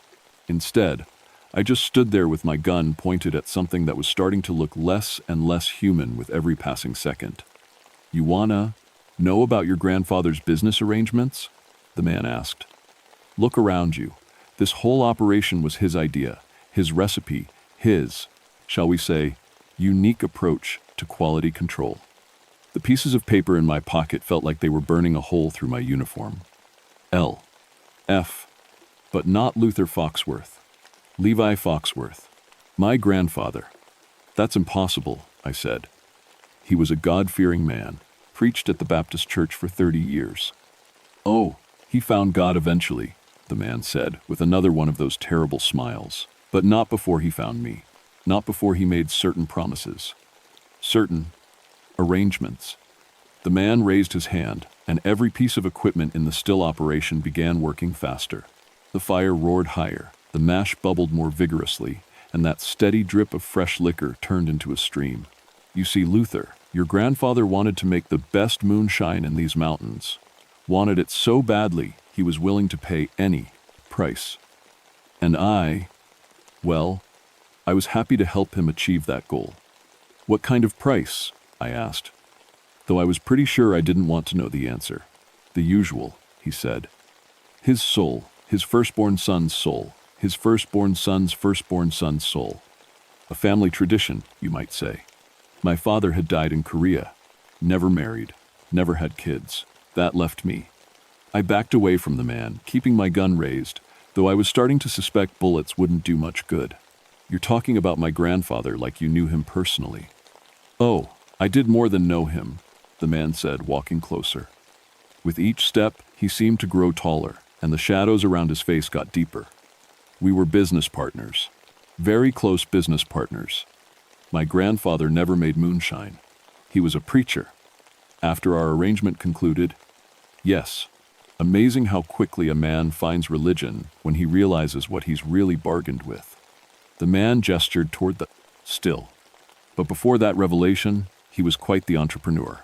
Wanted to make liquor so pure, so perfect, that it would put every other distiller in these mountains out of business. I thought about the sample I'd tasted that morning. Perfect. Impossibly perfect. And I delivered exactly what he asked for. The man continued. A recipe that would produce the finest moonshine ever made. All he had to do was pay the price. What price? I asked again. 3 generations of Foxworth souls. Your grandfather, your father, and you. His smile got wider. Your father died before his time came due, which was inconvenient. But that just means the debt falls to you. The air in the hollow was getting colder, and that mist I'd noticed earlier was getting thicker. It was starting to swirl around the man's feet like smoke. You're insane, I said. This is all insane. Is it? He pointed at my pocket. Check that recipe again, Luther. Really look at it. I pulled out the piece of paper with my free hand, keeping my eyes on the man. The handwriting did look familiar. I'd seen it before in old family letters and documents, but it was the date at the bottom that made my blood freeze. September 15th, 1934. Today was September 15th, 1979. Exactly 45 years later. Your grandfather was very specific about the terms, the man said. The debt would come due on the 45th anniversary of our agreement. During the harvest moon, at the crossroads where we first met, I looked up at the sky. The moon was visible even in the daylight, a pale circle hanging above the mountains. Tonight it would be full. Even if any of this was true, I said, I never agreed to anything. You can't hold me responsible for something my grandfather might have done. Oh, but that's where you're wrong, the man said. And now he was close enough that I could see his face clearly. Human-shaped, but wrong in ways I couldn't quite put my finger on. His skin was too pale, his features too sharp, and those eyes definitely weren't human. The contract was very clear. 3 generations of souls, whether they agreed or not. Your grandfather made that choice for all of you. Contracts can be broken, not this one. He reached into his jacket and pulled out a piece of parchment that looked even older than the recipe. Would you like to see the terms? Against my better judgment, I took the document. The writing was in my grandfather's hand, but it was different somehow. Shackier. Desperate. I, Levi Foxworth, being of sound mind and body, do hereby pledge the souls of myself and my bloodline for 3 generations in exchange for the knowledge of perfect distillation. The debt shall be paid in full on the 45th anniversary of this agreement, at the crossroads where this bargain was struck during the harvest moon.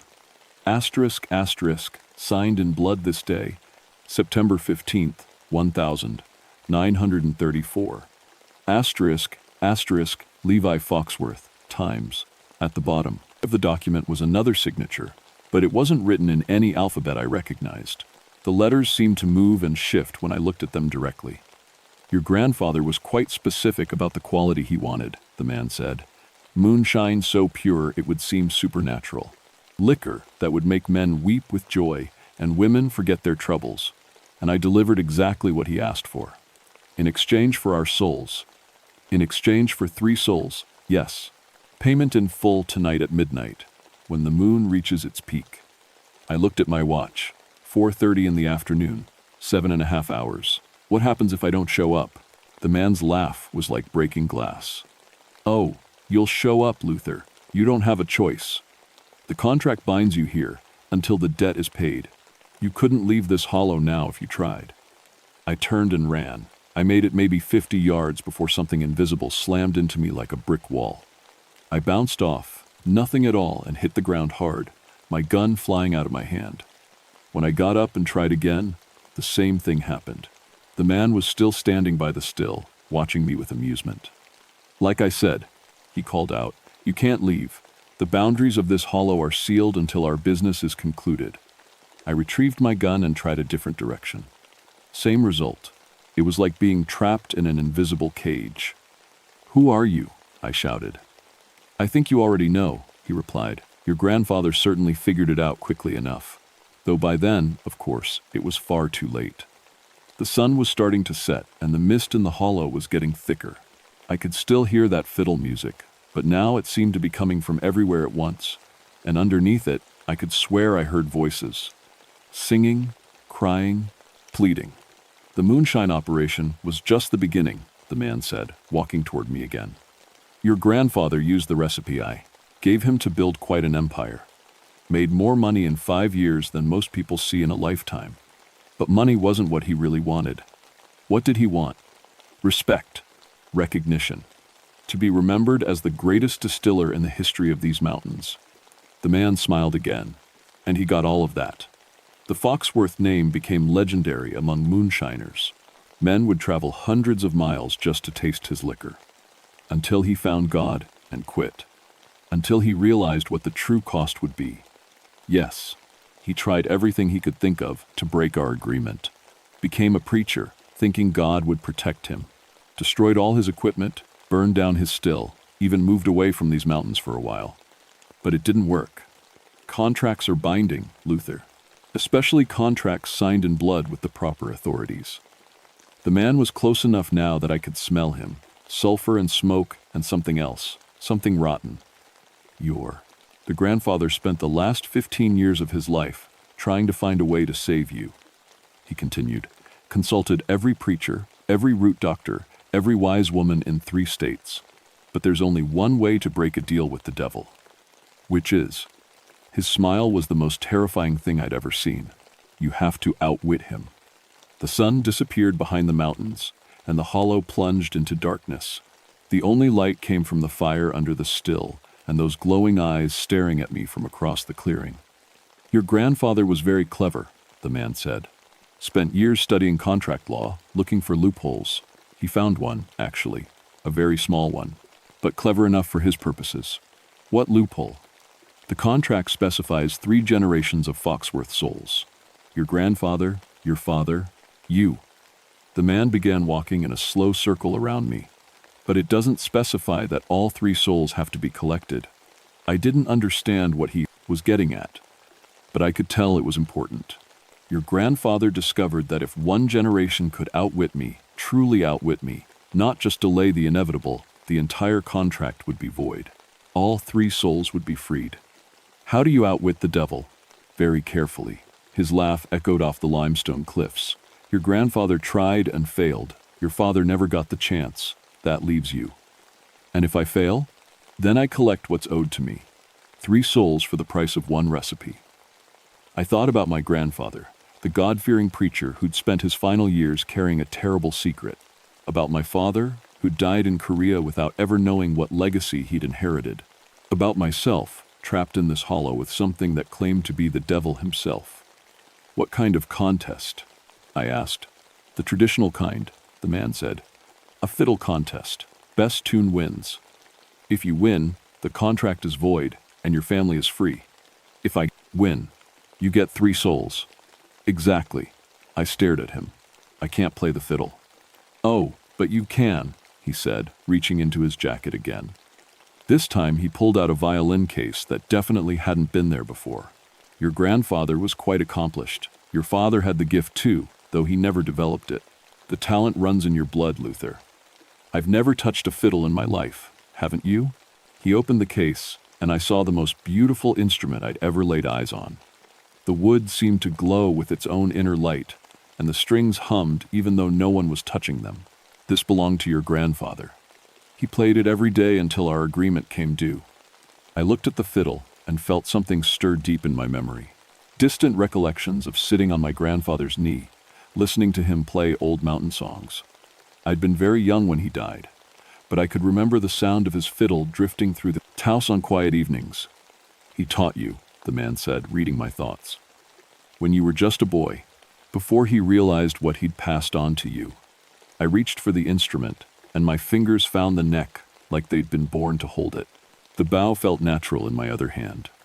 Muscle memory, the man explained. Skills that run deeper than conscious thought. Your grandfather made sure you learned, even if you don't remember. I drew the bow across the strings experimentally. The sound that came out was pure and clear, and somehow familiar. My fingers moved to the fretboard without conscious direction, and I found myself playing a simple melody I hadn't heard in 30 years. "Very good," the man said. "You do remember. This is insane, perhaps, but it's also your only chance." He produced his own fiddle from nowhere, an instrument that looked like it was carved from black wood and strung with silver wire. "Shall we begin?" "Wait," I said. "What are the rules?" "Simple. We each play one song. The best performance wins. No tricks, no supernatural enhancement. Just skill against skill." "How do we determine the winner?" The man smiled. "We'll know." He raised his fiddle and began to play. The music that came from his instrument was beyond anything I'd ever heard. It was "The Devil Went Down to Georgia," but played with such skill and power that it seemed to make the air itself vibrate. The notes hung in the darkness like visible things, and I could see the mist in the hollow swirling in time with the melody. But it wasn't just technically perfect, it was emotionally devastating. The music told a story of pride and fall, of deals made in desperation and prices paid in blood. It spoke of every soul that had ever been tempted by promises of power or wealth or recognition. It was beautiful and terrible and absolutely mesmerizing. When he finished, the silence was deafening. "Your turn," he said. I raised my grandfather's fiddle, and for a moment I felt his presence. Not ghostly or supernatural, deep-eyed, just the memory of his hands guiding mine, his voice teaching me the old songs, his love for the music that had been passed down through generations of mountain folk. I began to play. I didn't choose the song consciously.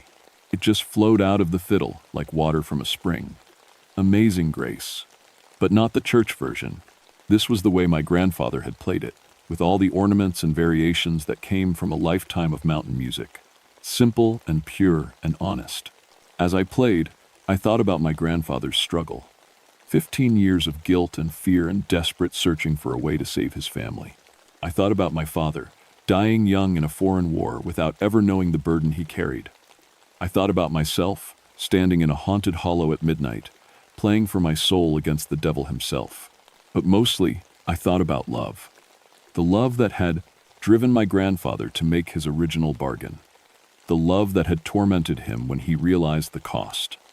The love that had motivated him to spend his final years searching for a way to break the contract. The music poured out of me like a confession, like a prayer, like a promise to all the Foxworths who had come before and might come after.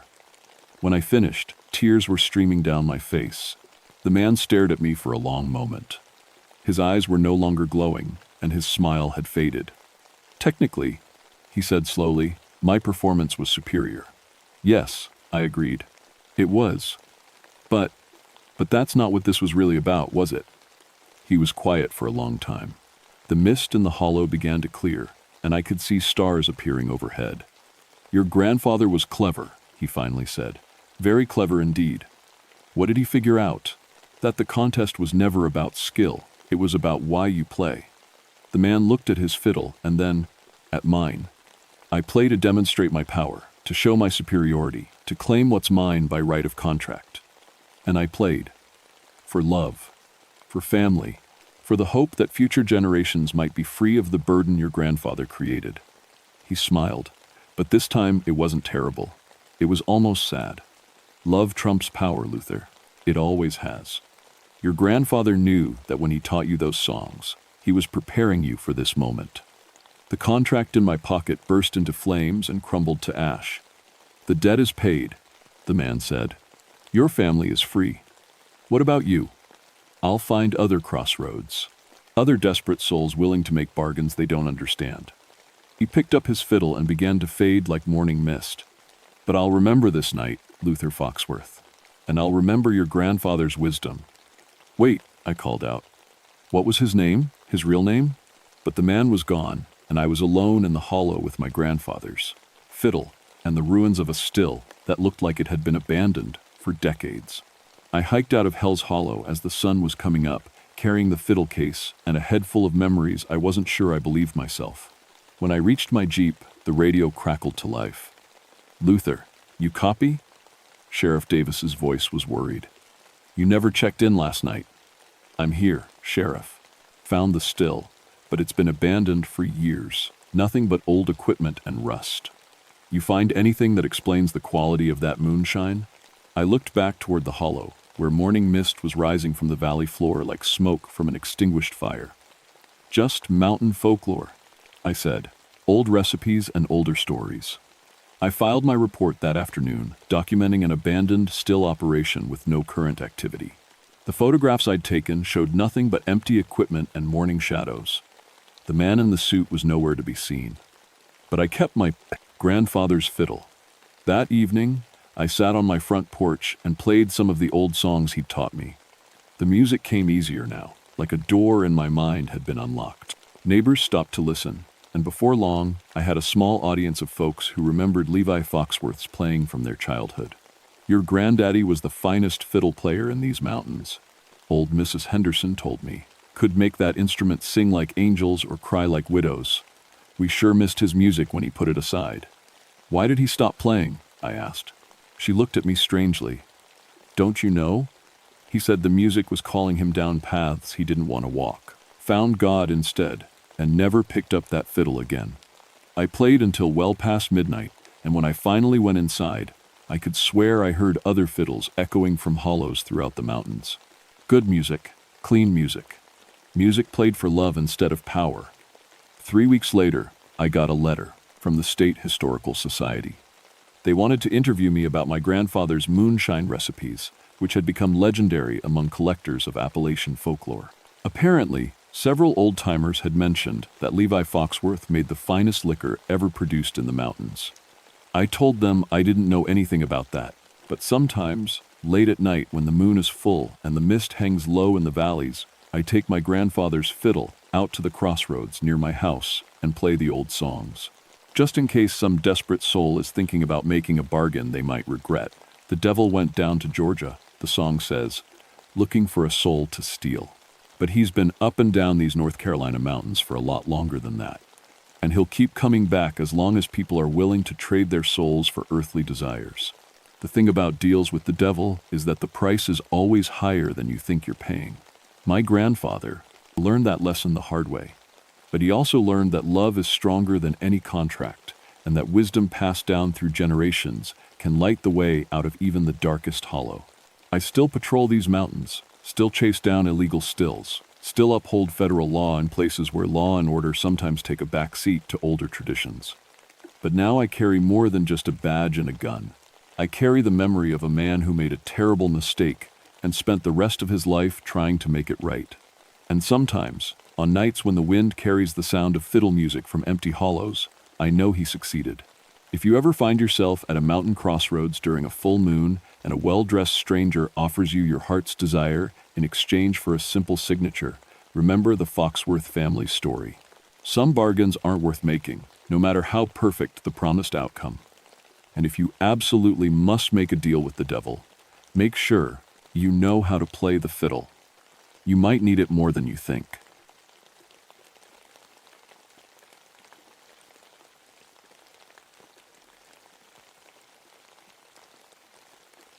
My name is Jeremiah Colson, and I've been a park ranger for 14 years. Most people think that means I just hand out maps and tell folks not to feed the bears. But here in Jefferson National Forest, I do something different. I protect old places, archaeological sites, Native American grounds, settlements that time forgot, places where history sleeps. I have a degree in anthropology, which is a fancy way of saying I study how people used to live. My job is to make sure nobody disturbs these places and to document what we find before it disappears forever. The mountains of Virginia hold a lot of secrets. Growing up around here, you hear stories. Old-timers talk about the Melungeons, mixed-race folks who lived in these hills back in the 1700s and 1800s. Nobody knows exactly where they came from. Some say they were descendants of lost Spanish explorers. Others claim they were escaped slaves who mixed with Native Americans and poor whites. What everyone agrees on is that they faced a lot of hatred because people couldn't figure out what race they were. The old folks also tell stories about music in these mountains. They say certain songs have power, that some melodies can call spirits, or wake the dead, or make you remember things that happened long before you were born. I always figured this was just folklore, the kind of stories people tell around campfires to spook each other. Music is just entertainment, right? Sound waves hitting your eardrums. Nothing magical about it. That's what I thought until November 1981, when I heard the massacre victims sing. It started with a call from the main office. Some hikers had reported hearing orchestra music coming from a valley near Mount Rogers. Not just any music. They said it sounded like a full choir and string section, performing complex harmonies. The problem was, this valley was completely uninhabited. No roads led to it. You could only reach it on foot, hiking through thick forest for 3 miles. Probably just kids with a boombox, my supervisor said.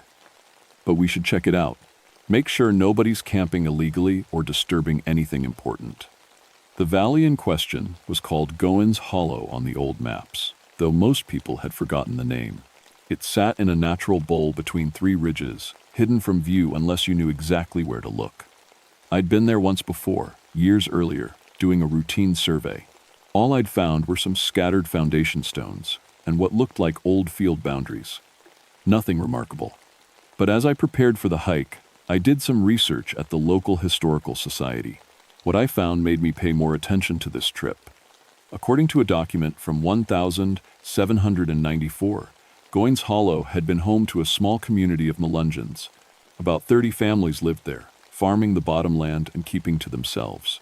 The settlement was led by a man named Jacob Goins and his daughter Sarah, who was described as a woman of remarkable musical talent who led the community's worship and celebrations. Then, in the winter of 1794, the entire settlement vanished. The official record claimed they had simply moved on, seeking better farmland elsewhere. But I found a letter in the Historical Society's files, a letter that had never been made public. It was written by a traveling preacher who had visited Goins Hollow in spring of 1795, looking for the community he'd heard about. "I found the valley empty," he wrote. "But the Lord preserved me from what I discovered there." The cabins stood empty but undisturbed, as if their inhabitants had simply walked away from their evening meals. In the fields, I found signs of a great struggle. The earth disturbed and stained dark, and in a low place near the creek, the ground was soft and yielded beneath my feet, as if it had been recently turned. I fear some great violence occurred here, and these poor souls received no Christian burial. The preacher's letter was dated April 15th, 1795. 5 months after the settlement had supposedly departed for better lands. Now, as I packed my gear for the hike to investigate these reports of music, I couldn't get that letter out of my head. What had really happened to the people of Goins Hollow? And why, after nearly 200 years, were hikers hearing orchestra music from that empty valley? The temperature was dropping fast as I started up the trail. It was the first week of November, and the leaves were gone from most of the trees. The bare branches clicked together in the wind like bones. By the time I reached the ridge overlooking Goins Hollow, the sun was getting low. I stood at the edge and looked down into the valley. It was exactly as I remembered, a bowl of land maybe half a mile across, with a creek running through the middle. The foundation stones were still visible, scattered among the grass like broken teeth. Everything was quiet except for the wind. Then I heard it. Faint at first, I thought it might be the wind playing tricks. But as I listened, it became clearer. Voices, many voices, singing in harmony. The melody was unlike anything I'd ever heard. Complex, haunting, with intervals that seemed to pull at something deep in my chest. I stood frozen, listening. The music seemed to rise from the valley itself, as if the earth was singing. And though I couldn't understand the words, the emotion was unmistakable. These were voices full of sorrow, loss, and desperate longing. The song lasted maybe 3 minutes. Then it faded away, leaving only the sound of wind through bare branches. I made camp on the ridge that night, but I didn't sleep much, because every few hours, the singing would start again, and each time it seemed to be calling to me. The next morning, I hiked down into the valley. The singing had stopped before dawn, and now everything was quiet except for my boots crunching through frost-covered grass. In daylight, Goins Hollow looked peaceful, NATO, just an empty meadow with some old stone foundations and a creek bubbling along the eastern edge. I set up a proper archaeological survey, laying out a grid with stakes and string, standard procedure when investigating a historical site. If there really had been a settlement here, I needed to document everything properly before determining what, if anything, needed protection. The foundation stones were more extensive than I'd remembered. As I mapped them out, a pattern emerged. This hadn't been just a few scattered cabins. I was looking at the remains of a real community. I have maybe 20 buildings arranged around a central common area. One foundation was larger than the others, probably a community building or church. Near the creek, I found what looked like a small cemetery. The wooden grave markers had rotted away long ago, but I could see depressions in the earth where bodies had been buried. I counted at least 15 graves, maybe more. But here's the thing that bothered me. If this was a cemetery, where were the headstones? Even poor communities usually marked their graves with something permanent. Carved stones, iron crosses, anything to remember the dead. This cemetery had nothing. I was measuring the cemetery plot when I found the first instrument. It was lying on the ground near the largest grave depression, CSB, a fiddle, still in its case. The case was made of wood and leather, crafted in a style I recognized from museum pieces dating to the late 1700s. But this fiddle looked brand new. The varnish gleamed like it had just been applied. The strings were perfectly tuned. I stared at it for a long time. How does a 200-year-old fiddle end up in perfect condition, lying on the ground in an abandoned cemetery? I photographed it from every angle, then carefully lifted it from its case. The moment my fingers touched the strings, a single note rang out across the valley, clear, sweet, and impossibly sad. The bull note seemed to hang in the air far longer than it should have, echoing off the ridges like a voice calling from far away. That's when I noticed my tape recorder was running. I always record my archaeological work for documentation.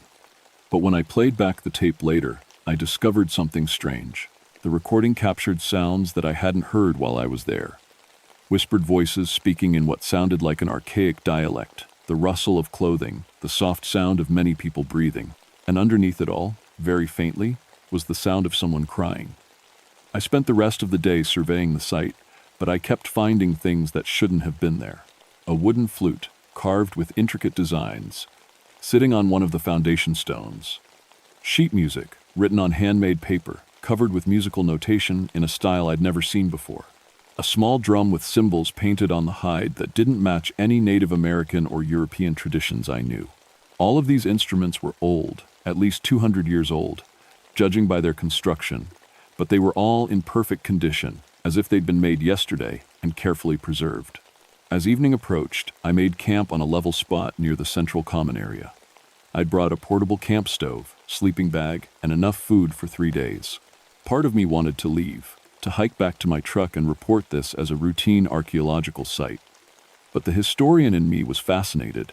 These instruments were an incredible find, possibly the most important collection of 18th century Appalachian folk instruments ever discovered. And there was something else, something I couldn't quite name. The valley felt inhabited.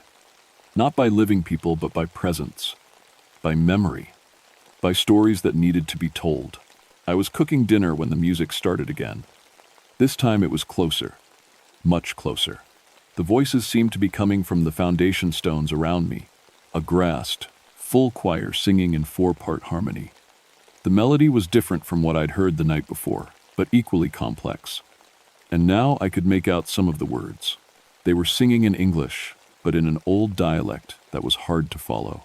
Something about a journey and a new home and being called to the final gathering. The harmonies were so perfect, so precisely tuned, that they seemed to create new notes in the spaces between voices. I grabbed my tape recorder and held it up, trying to capture everything. But as I did, the singing gradually got louder and closer, as if the singers were walking toward my campfire from all directions. But I couldn't see anyone. The music continued for almost 20 minutes. Sometimes it was just the choir, but other times I could hear the instruments I'd found. The fiddle, the flute, the drum, all playing together in arrangements that were impossibly sophisticated for a backwoods settlement. And then, just as suddenly as it had started, the music stopped. The silence that followed was deeper than any quiet I'd ever experienced. No wind, no night insects, no distant traffic. Nothing but the sound of my own breathing and the racing of my heart. I barely slept that night. Every time I started to drift off, I'd hear whispers. Voices talking softly in the darkness, too quiet to make out words but loud enough to keep me awake. When I got up to check my surroundings with a flashlight, I found more instruments scattered around my camp: a dulcimer, a wooden whistle, a set of small bells that chimed softly in the breeze. By morning, I had collected 17 different musical instruments, all handcrafted in the style of the late 1700s, all in perfect condition. And I was beginning to understand that something impossible was happening in Goins Hollow. Something that would challenge everything I thought I knew about death, memory, and the power of music to preserve the past. On my second full day in T8, the valley, I decided to focus on the largest foundation, IND, what I'd identified as the community building.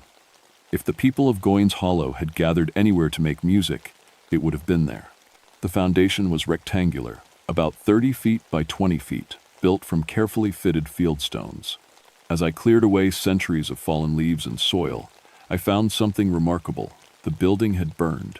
The stones were blackened with soot, and I discovered charcoal and ash buried in what would have been the building's interior. But this wasn't an accidental fire. Mixed in with the ash, I found melted metal, buckles, buttons, and other personal items that had been caught in extremely high heat. The kind of heat that comes from an intentional blaze, fed by oil or other accelerants. Someone had burned this building on purpose. And from the amount of personal items in the ash, people had been inside when it happened. I was photographing the burn evidence when I heard footsteps. Clear, deliberate footsteps walking across the wooden floor that no longer existed. I looked up, and for just a moment, I saw her. A young black woman in a long dress from the 1700s, walking through the space where the building had been. She was carrying something in her arms, a baby, I thought, wrapped in a blanket. Her face was turned away from me, but I could see that her dress was torn and stained with something dark. Then she was gone. I sat there shaking, trying to convince myself I'd imagined it. Heat mirages, tired eyes, too much coffee, and too little sleep. But my tape recorder had been running, and when I played it back, I heard something that made my blood go cold.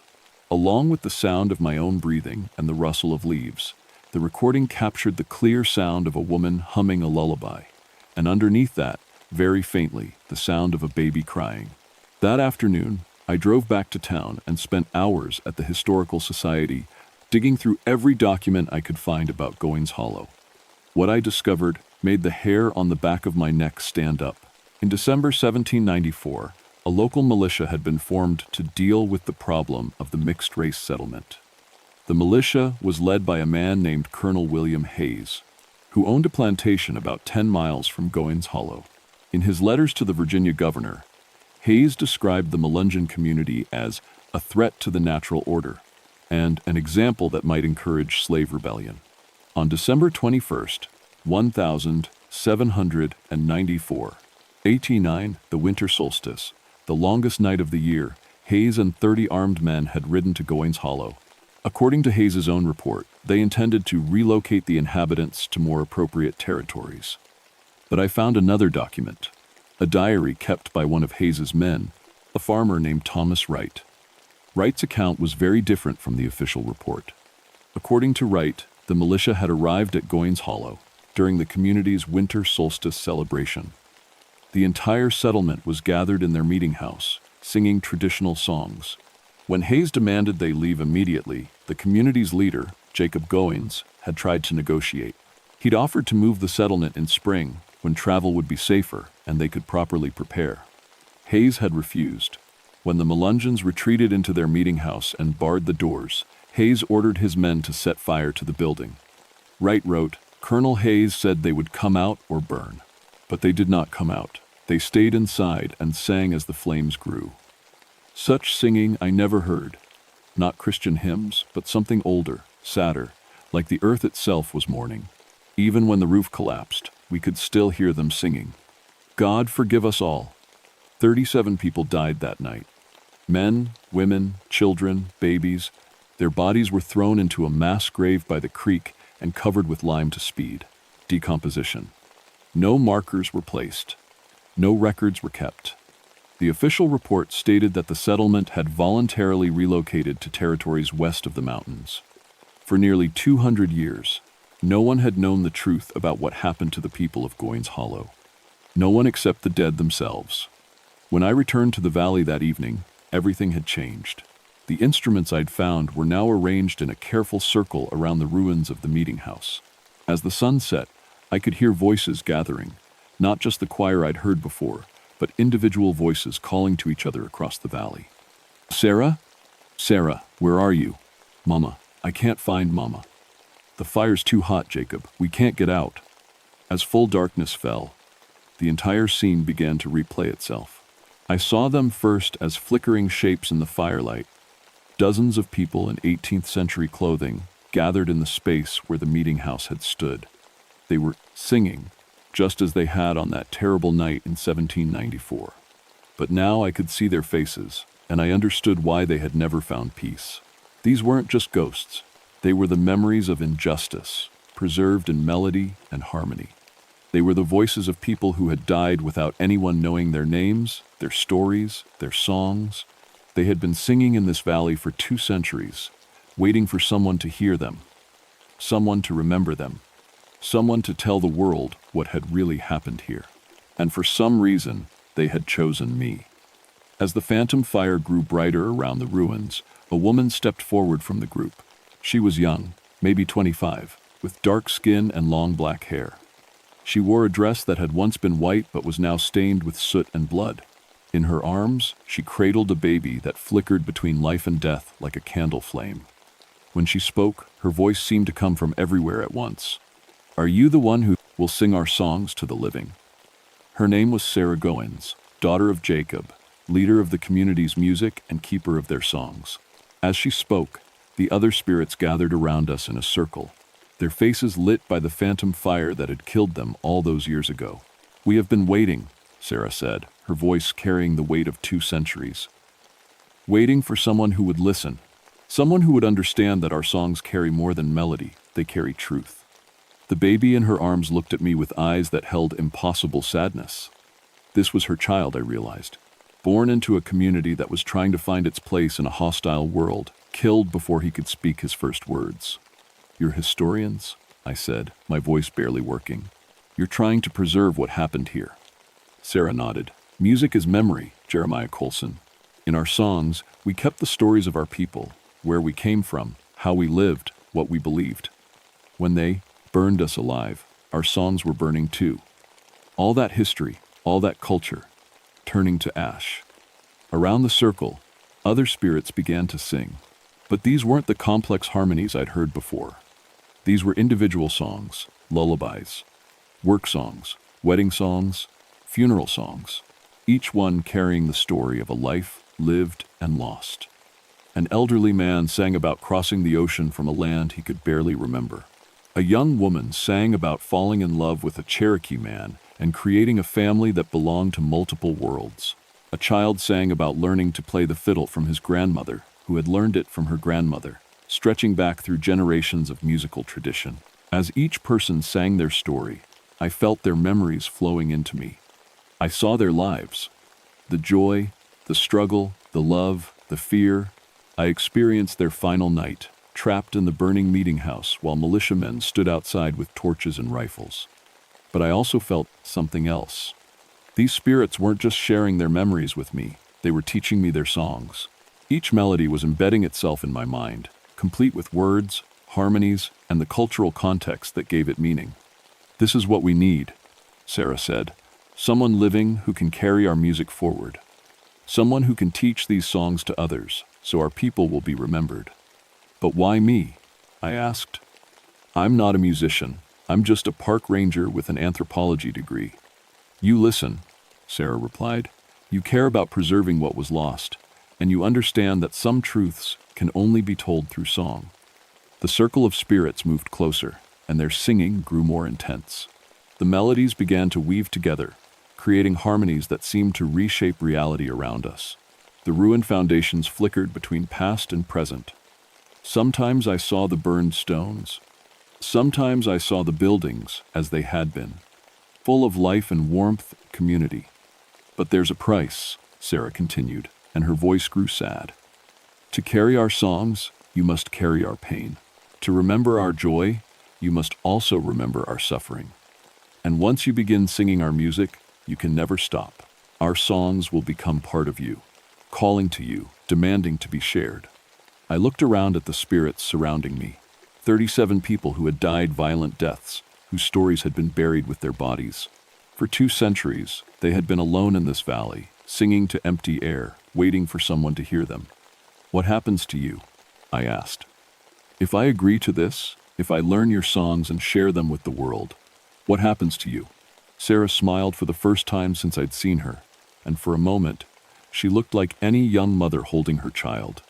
We find peace. Our stories become part of the living world again. Instead of trapped in this place of death, we can finally rest. The phantom fire was growing, brighter, and I could feel heat on my face even though I knew it wasn't real. The spirits were becoming more solid, more present. Some part of me understood that I was approaching a point of no return.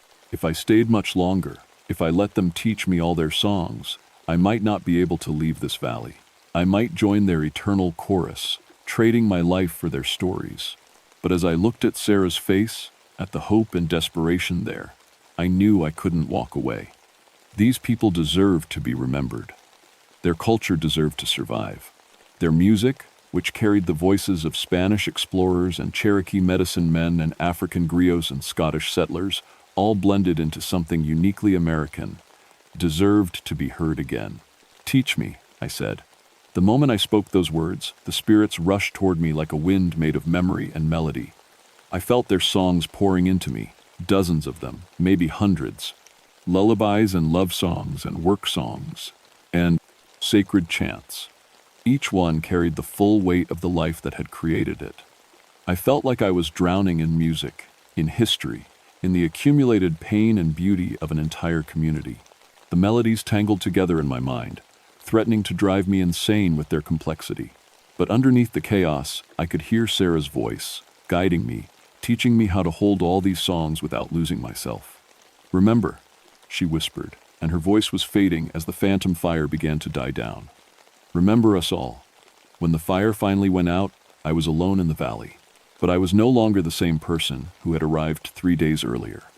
I could feel the songs inside me, waiting to be sung.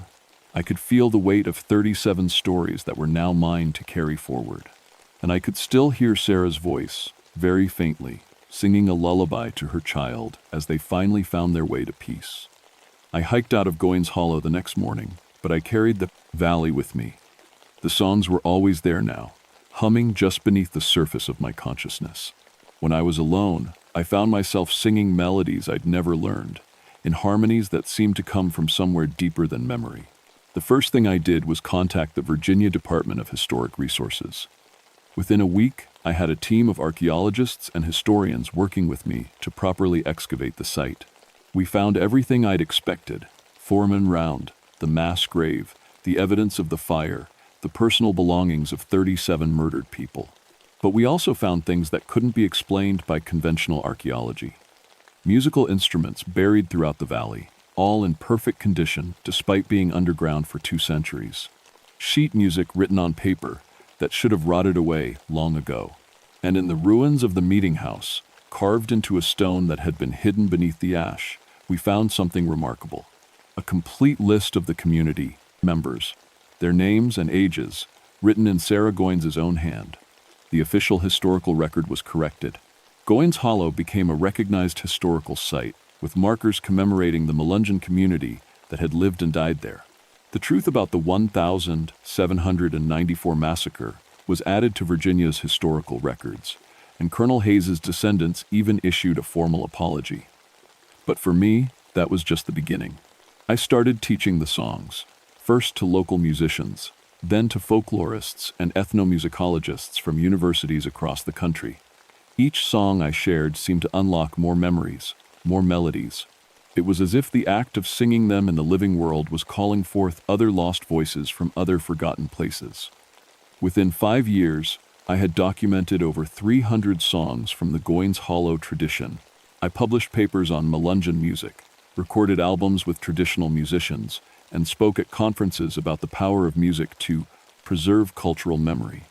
I became known as an expert in Appalachian folk traditions that had been thought lost forever. But the work came with a price, just as Sarah had warned. The songs were always with me, demanding to be heard. Sometimes I would wake up in the middle of the night with a new melody in my head, a song I'd never heard before but somehow knew completely.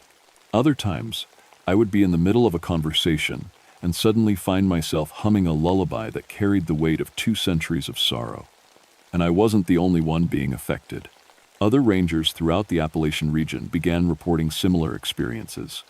Voices in abandoned valleys, instruments appearing overnight near historical sites, music that seemed to rise from the mountains themselves, carrying stories of communities that had been forgotten, erased, or deliberately destroyed. The mountains, it seemed, were full of songs waiting to be remembered. I still work for the Forest Service, but my job has changed. Now I'm part of a special team that investigates reports of cultural phenomena at historical sites. We've documented voices in Cherokee burial grounds, phantom drums in locations where Civil War battles were fought, and complete orchestral performances in valleys where German settlers were massacred by French raiders in the 1750 seconds. The mountains remember everything. Every people who lived here, loved here, died here, they all left their songs in the stones and soil. And sometimes, when conditions are just right, when someone is listening with the right kind of ears, those songs come back. 3 months ago, I returned to Goins Hollow for the first time since that November in 1981.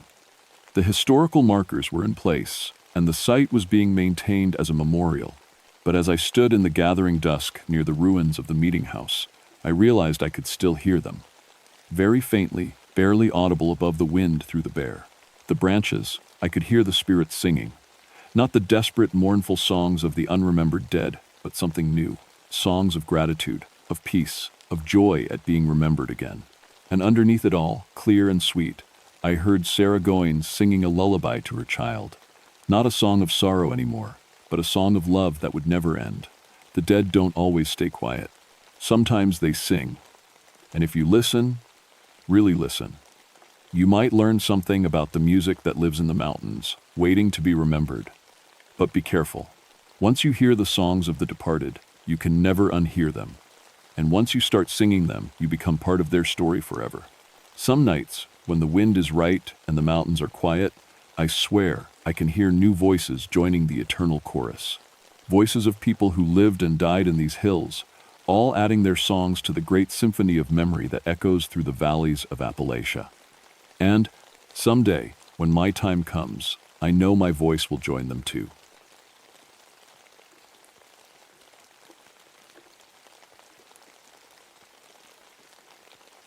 My name is Prudence Wheelwright, and I've been a park ranger in the George Washington National Forest for 9 years now. Before that, I was a nurse in Richmond for 6 years. I came to these mountains to get away from hospitals and death, but sometimes death follows you wherever you go. People call me Prue. I'm 32 years old, and I specialize in medical emergencies out here in the wilderness. When hikers fall off cliffs or get lost for days, I'm the one who coordinates the helicopter rescues. I know how to set bones, stop bleeding, and keep people alive until we can get them to a real hospital. The Shenandoah Valley is beautiful, especially in late October when the leaves turn red and gold. But there are places in these mountains that feel wrong. The old-timers who've lived here all their lives will tell you stories about certain hollows where bad things happened long ago. They say some places hold on to death like a sponge holds water. I never believed that kind of talk. I'm a medical professional. I believe in germs and viruses, broken bones and blood loss. Real things you can see under a microscope or on an X-ray. But that was before I went to Fever Hollow. The call came in on a Tuesday morning in October of 1986. It was unusually warm for late fall, the kind of sticky heat that makes your shirt cling to your back. Dr. Sarah Chen from Virginia Commonwealth University had been leading a research team studying sites where the 1918 flu pandemic hit hardest. They were camping in a remote hollow about 15 miles from the nearest road, accessible only by hiking trail. One of the researchers had radioed in sick on Monday night. By Tuesday morning, 3 more team members were down with high fevers. Dr. Chen requested immediate medical evacuation. Sounds like regular flu, my supervisor, Tom Bradley, said as he handed me the radio report. But with 4 people sick at once, better safe than sorry. I packed my medical kit, checking my supplies twice: IV fluids, antibiotics, fever reducers, thermometer, blood pressure cuff, everything I might need for flu treatment in the field. I'd done medical evacuations before. This should be routine. The hike into Fever Hollow took 3 hours. The trail was steep and narrow, winding down into a deep valley surrounded by high ridges. About halfway down, I noticed the air getting thicker and warmer. The trees seemed closer together, their branches blocking out most of the sky. I also noticed the smell, sweet and sour at the same time, like flowers rotting in the heat. There were dead animals along the trail: squirrels, birds, a raccoon. All of them looked like they'd just laid down and died. No wounds, no blood. They looked almost peaceful. The valley floor was swampy, with pools of dark water scattered between the trees. Spanish moss hung from the branches, and the ground squelched under my boots. It was the kind of place that stayed damp all year round, where things grew thick and wild. I found the research camp near the center of the hollow. 5 tents arranged in a circle around a fire pit. Dr. Chen met me at the edge of camp, and I could see right away that she was fighting off illness herself. Her face was flushed, and she kept wiping sweat from her forehead. "Thank God you're here," she said. "It hit them so fast. Yesterday they were fine. Today they can barely stand up." I checked the sick researchers one by one. All 4 had the same symptoms: high fever, severe body aches, difficulty breathing, and a strange rash on their necks. Their temperatures were all over 103 degrees, dangerously high. But what bothered me was how identical their symptoms were. When people get the flu, it affects everyone a little differently. Some get more stomach problems, others have worse congestion. These 4 looked like they'd been infected by the exact same strain at the exact same moment. "When did the symptoms start?" I asked Dr. Chen. As I started an IV on the worst patient, a young man named Marcus who was barely conscious. "Yesterday evening, we were exploring the old settlement ruins about a quarter-mile from here. There are foundations from houses, a church, even what looks like a small cemetery." She paused to cough. The temperature reading got weird around sunset. "What do you mean, weird?" Our thermometers started showing different readings in different spots. Right here in camp, it's 68 degrees.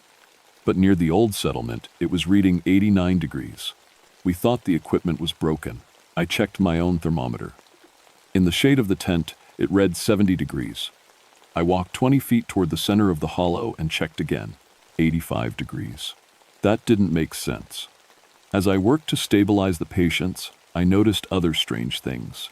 My IV bags kept developing small tears, leaking fluid even though they were brand new. My stethoscope picked up extra heartbeats that didn't match what I was feeling with my fingers, and the smell, that sweet, rotten smell, seemed to get stronger whenever I got close to the sickest patients. By evening, Dr. Chen was showing the same symptoms as the others. That left me alone in a hollow with 5 critically ill people and no way to get help until morning. The radio couldn't reach through the valley walls, and it would take me 6 hours round trip to hike out for help. I set up my camp stove to boil water and checked everyone's vital signs again. All 5 patients were getting worse, not better, despite the medication I'd given them. Their fevers should have broken by now, but instead they were climbing higher. Around midnight, Marcus started talking in his sleep. At first, it sounded like normal fever delirium, just random words and mumbling. But then I started listening closer. He was talking about someone named Mary, describing how she coughed up blood before she died. He mentioned children crying in the church, and men digging graves in the frozen ground. He talked about the smell of death hanging over the hollow like a fog. The strange thing was, Marcus was only 24 years old, but he was talking like an old man remembering things from long ago. And he knew details about the 1918 flu pandemic that I was pretty sure weren't in any textbook. I checked my watch. 2:17 a.m. My thermometer was now reading 95 degrees, even though I was sitting in the cool night air. Something was very wrong in Fever Hollow, and it wasn't just the flu. I didn't sleep that night. Every time I closed my eyes, I heard coughing from the forest around us. Wet, horrible coughing that sounded like someone drowning. But when I shined my flashlight into the trees, nothing was there. By morning, all 5 researchers were unconscious, with fevers over 105 degrees. I'd given them everything I had: IV fluids, antibiotics, fever reducers, but nothing was working. In fact, they seemed to be getting sicker, despite treatment. That's when I noticed something that made my blood run cold. Dr. Chen's notebook was lying open next to her tent, and she'd been writing in it during the night. Her handwriting started normal, but as the pages went on, it got shakier and older looking. The last few entries weren't even in her voice. Asterisk. The children went first. Asterisk, one entry read. Asterisk. Little Emma coughed so hard she broke her ribs. Then baby Thomas stopped breathing in the night. By the time the snow melted, we'd lost 47 souls. Had to bury them quick before the sickness spread further. Asterisk. I flipped back through the notebook. Dr. Chen had been researching the 1918 pandemic, looking for evidence of mass graves in the hollow. According to her notes, a small settlement called Haven's Rest had been completely wiped out by the Spanish flu. The survivors had buried the dead in a hurry, marking the graves with whatever stones they could find.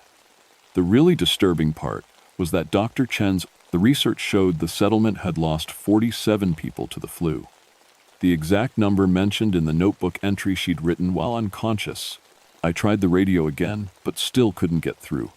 The valley walls blocked everything. I was going to have to leave the patients and hike out for help, but that meant leaving 5 dying people alone for at least 6 hours. Before I left, I decided to check the settlement ruins. Dr. Chen had mentioned. Maybe I could find some clue about what was making them so sick. The spot was a quarter-mile through the swamp, following a path that was barely visible between the trees. The ruins weren't much to look at. Foundation stones from maybe a dozen houses, arranged along what used to be a dirt road. Most were overgrown with vines and moss, but you could still see the outline of the old community. At the far end was a larger foundation, probably the church Dr. Chen had mentioned. Near the church, I found the cemetery. Dozens of simple stone markers, most with dates from 1918 and 1919. Some of the stones had names carved deep into them. Emma Cartwright, age 6, taken by the fever. Thomas Miller, infant son, God rest his soul. But what really got my attention were the thermometer readings.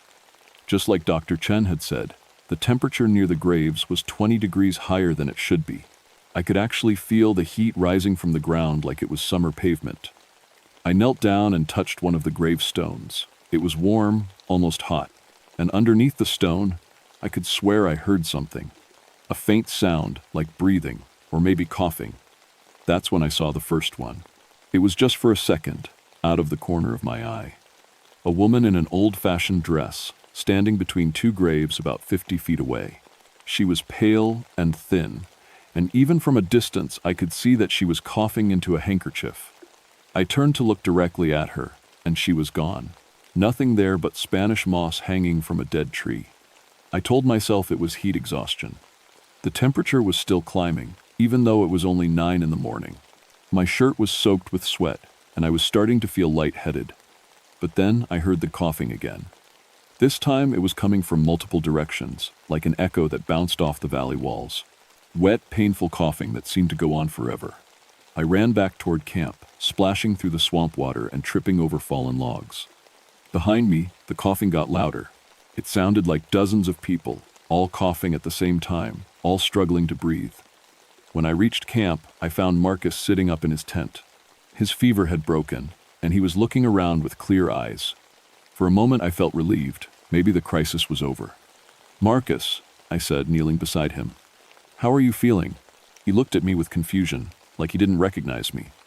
Then he spoke, but it wasn't his voice.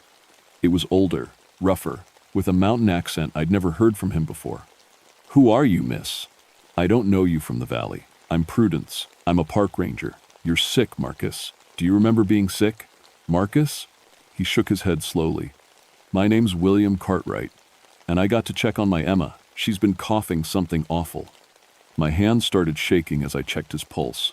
It was steady and strong, not like someone who'd been dying of fever an hour ago.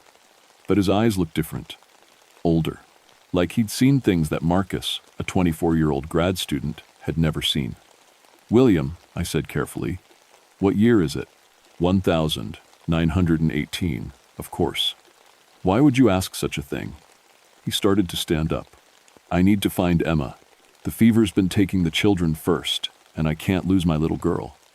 That's when I realized that Marcus, or whoever he thought he was talking about Emma Cartwright, the 6-year-old girl whose grave I'd just seen in the cemetery.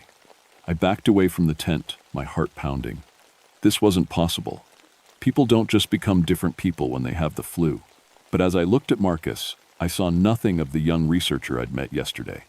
His posture was different, his facial expressions, even the way he moved his hands. The other patients were stirring too. Dr. Chen sat up and looked around with the same confused expression. When she spoke, it was in the voice of an elderly woman. "Have you seen my Thomas?" she asked. "He's just a baby, and this fever's got him so weak." Thomas Miller. The infant, whose grave was right next to Emma's. I stumbled backward toward the edge of camp, watching as all 5 researchers sat up and started talking. But none of them were talking like themselves. They were talking like the people buried in that cemetery. People who had died from the flu 68 years ago. The temperature was still rising. My thermometer now read 98 degrees, and the air was so thick it was hard to breathe. The smell of sickness was everywhere. That sweet, rotten smell that reminded me of the hospital rooms where people went to die. And from the forest around us, the coughing was getting closer. The people who had been my patients were walking around camp now, but they weren't my patients anymore. They were strangers wearing familiar faces, looking for family members who had been dead for almost 70 years. William, who used to be Marcus, was searching through the tents, calling for his daughter Emma. Sarah, who used to be Dr. Chen, was holding one of the sleeping bags like it was a baby, rocking it gently and humming a lullaby I'd never heard before. I tried talking to them, but they looked at me like I was the strange one. To them, I was the outsider in their world. They were living in 1918, in the middle of a flu pandemic that was killing their loved ones. The worst part was watching their bodies. Even though they were up and moving around, I could see the fever symptoms getting worse. Their skin was flushed and burning hot. They were coughing more frequently, and some of them were starting to cough up blood, but they didn't seem to notice their own sickness. They were too worried about finding their dead family members. I grabbed my radio and hiked up the ridge, trying to get high enough to reach someone. Finally, at about 1,000 feet above the valley floor, I got through to Tom Bradley. "Tom, I need immediate medical evacuation for 5 patients," I said. "And I need a hazmat team." "Hazmat? Prue, what's going on down there?" I didn't know how to explain it without sounding crazy. The researchers are showing symptoms of Spanish flu, the 1918 strain, and Tom, their behavior is completely altered. I think we're dealing with some kind of biological agent that affects the brain. Spanish flu? Prue, that's impossible. That strain has been extinct for decades. I know how it sounds, but I'm looking at symptoms that match historical descriptions exactly. High fever, bloody cough, rapid progression, and the temperature readings in this valley are all wrong. It's 20 degrees hotter than it should be. There was a long pause. "All right, I'm calling in a CDC team and a helicopter, but it's going to take them at least 6 hours to get a hazmat crew together." 6 hours. I looked down at the camp below, where 5 people were slowly dying of a disease that shouldn't exist anymore. 6 hours might be too long. When I got back to camp, things had gotten worse. The 5 researchers were now coughing up significant amounts of blood, but they were still walking around looking for their 1918 families. They'd also started singing old hymns and folk songs that I was pretty sure none of them had known yesterday. And the temperature was still rising. It was now 102 degrees in the shade, hot enough that my medical equipment was starting to malfunction. The plastic on my IV bags was getting soft, and my electronic thermometer was giving error messages. That's when I noticed the new graves. They weren't there when I'd hiked up the ridge. But now, in the cemetery area, there were 5 fresh mounds of dirt with makeshift wooden crosses. And carved into the crosses were names: Marcus Williams, Sarah Chen, Jennifer Walsh, David Kim, Robert Torres. The names of my patients. I ran back to camp, my heart pounding. The 5 researchers were still there, still walking around in their 1918 personalities, but somehow, somewhere else, graves had been dug for their real selves. "We need to leave," I told them. "All of you, right now. We're hiking out of this valley." But they wouldn't listen.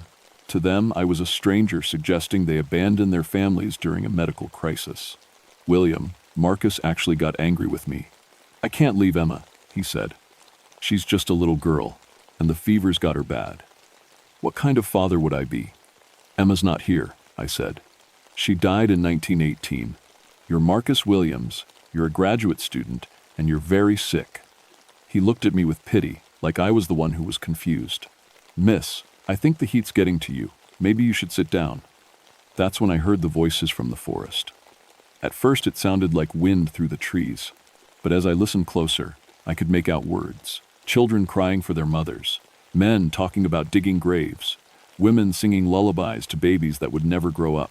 The voices of the 1,918 flu victims. I walked toward the edge of camp, following the sound.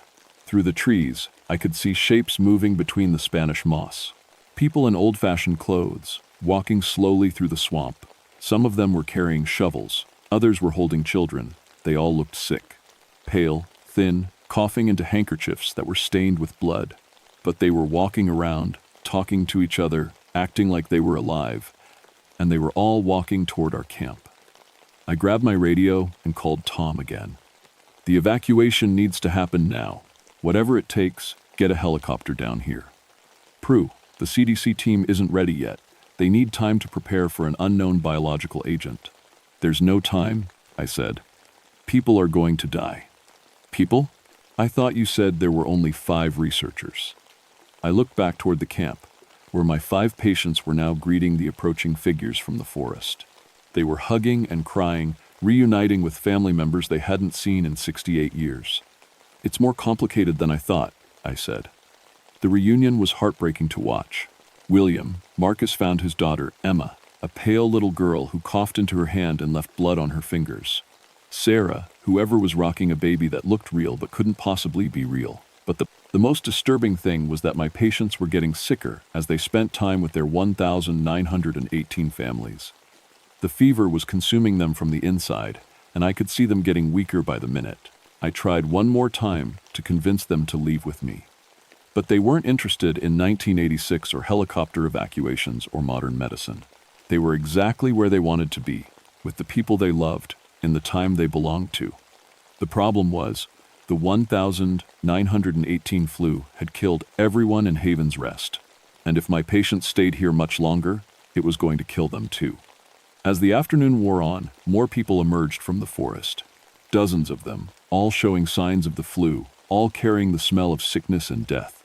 The temperature climbed past 105 degrees, hot enough that I had to keep moving to avoid heat stroke. And somewhere in the back of my mind, I was starting to understand what was really happening in Fever Hollow. This wasn't just a medical emergency. It was something much stranger and much more dangerous. The 1,918 flu pandemic had left its mark on this place in ways that went beyond just graves and memories. It had left something alive, something hungry, something that wanted to finish what it had started all those years ago. And my patients were helping it do exactly that. By sunset, I was the only person in Fever Hollow who belonged to 1,986. Everyone else, the researchers and the dozens of figures from the forest, was living in 1918. They'd set up what looked like a field hospital near the old church, with people lying on blankets and family members trying to care for them. It would have been touching if it wasn't so terrifying. I could see my 5 patients among the crowd, but they were barely recognizable now. The fever had burned through them like fire, leaving them gaunt and hollow-eyed. They were dying the same death as their 1,918 counterparts, on the same timeline, following the same pattern, and I was starting to feel the fever myself. It started as a warm feeling in my chest, like I'd swallowed hot coffee. Then came the sweating, the dizziness, the ache in my bones that felt like someone had beaten me with a baseball bat. My throat was getting scratchy, and I had to fight the urge to cough. I checked my temperature. 101 degrees and climbing. The really scary part was that along with the physical symptoms, I was starting to remember things that had never happened to me. Images of a hospital ward filled with dying patients, the sound of shovels hitting frozen ground, the weight of a dead child in my arms, memories that belonged to someone else. Someone who had lived through the 1918 pandemic and died from it. I stumbled toward the cemetery, fighting off waves of dizziness and nausea. The sun was setting behind the ridge, and in the growing darkness, the warm glow from the graves was more visible. Each stone marker was giving off light and heat, like they had fires burning underneath them. Near the center of the cemetery, I found what I was looking for, a larger stone that marked a mass grave. Here lie 47 souls taken by the fever, October 1918. May God grant them rest. The stone was so hot I could barely touch it, and underneath, I could hear something moving, breathing, whispering, maybe crying. That's when I saw her.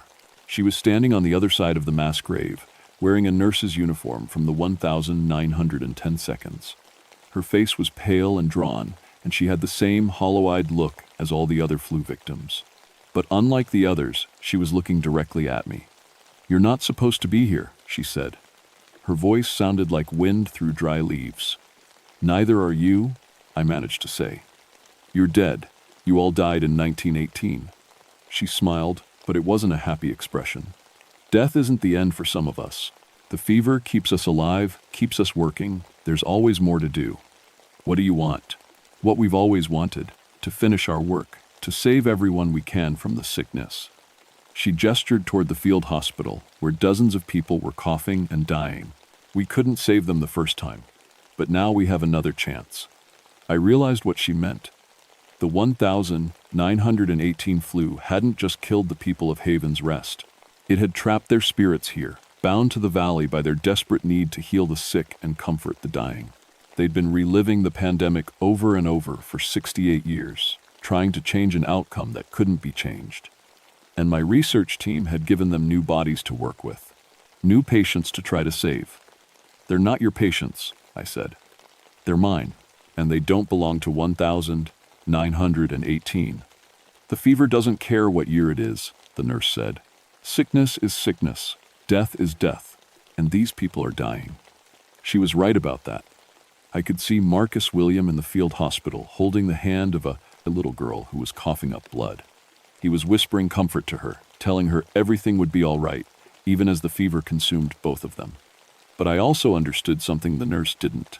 The 1918 flu had killed everyone in Haven's Rest, not because there was no cure, but because they didn't have the right treatment. No antibiotics, no IV fluids, no modern fever management. They'd done the best they could with what they had, but it wasn't enough. I, on the other hand, had 1986 medical knowledge, and maybe that was enough to break the cycle. "I can save them," I told the nurse. "But not here, not while they're trapped in your world. You're just one person. We are 47. We know the sickness better than anyone." "You know how to die from it," I said. "I know how to cure it." The confrontation lasted until midnight. The nurse called other spirits to help her. The doctor who had tried to treat the original outbreak, the minister who had given last rites to dying children, the gravedigger who had worked until his hands bled and then died himself. They all wanted the same thing: to replay 1918 until they got it right, to save the people they couldn't save the first time. But I had something they didn't have. I had medical supplies that could actually treat the flu, and I had knowledge about disease progression that could keep people alive long enough for their bodies to fight off the infection. The battle wasn't physical. It was a battle of wills, fought in the strange space between 1918 and 1986, between the world of the dead and the world of the living. I had to convince 5 critically ill people to leave the arms of their 1918 families and trust a stranger with unfamiliar medicine. I had to convince 47 desperate spirits to let go of patients they'd been trying to save for almost 70 years. And I had to do it all while fighting off a fever that was trying to drag me into 1918 alongside everyone else. The key was Marcus. Even in his William identity, some part of him recognized me as a medical professional. When I approached him with an IV bag and told him I could save Emma if he trusted me, he hesitated. "What do you want me to do?" he asked. "Come back to 1986 with me. Bring Emma if you need to, but come back to a time when we have medicine that can help her." It was a crazy thing to ask, but Marcus was a scientist, even buried under the William personality. The logical part of his brain could see that the 1918 treatments weren't working. One by one, I convinced the other researchers to follow me back to camp.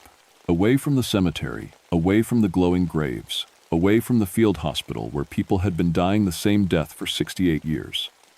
The spirits tried to stop us. The nurse blocked our path. Other flu victims reached out to pull my patients back. The temperature spiked to over 110 degrees, hot enough that the trees around us started wilting. But I kept walking, leading 5 sick people through the swamp toward medical equipment that could actually save them.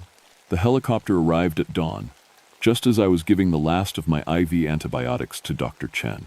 By then, all 5 researchers had broken their fevers and were back to themselves. Confused, exhausted, and very sick, but themselves again.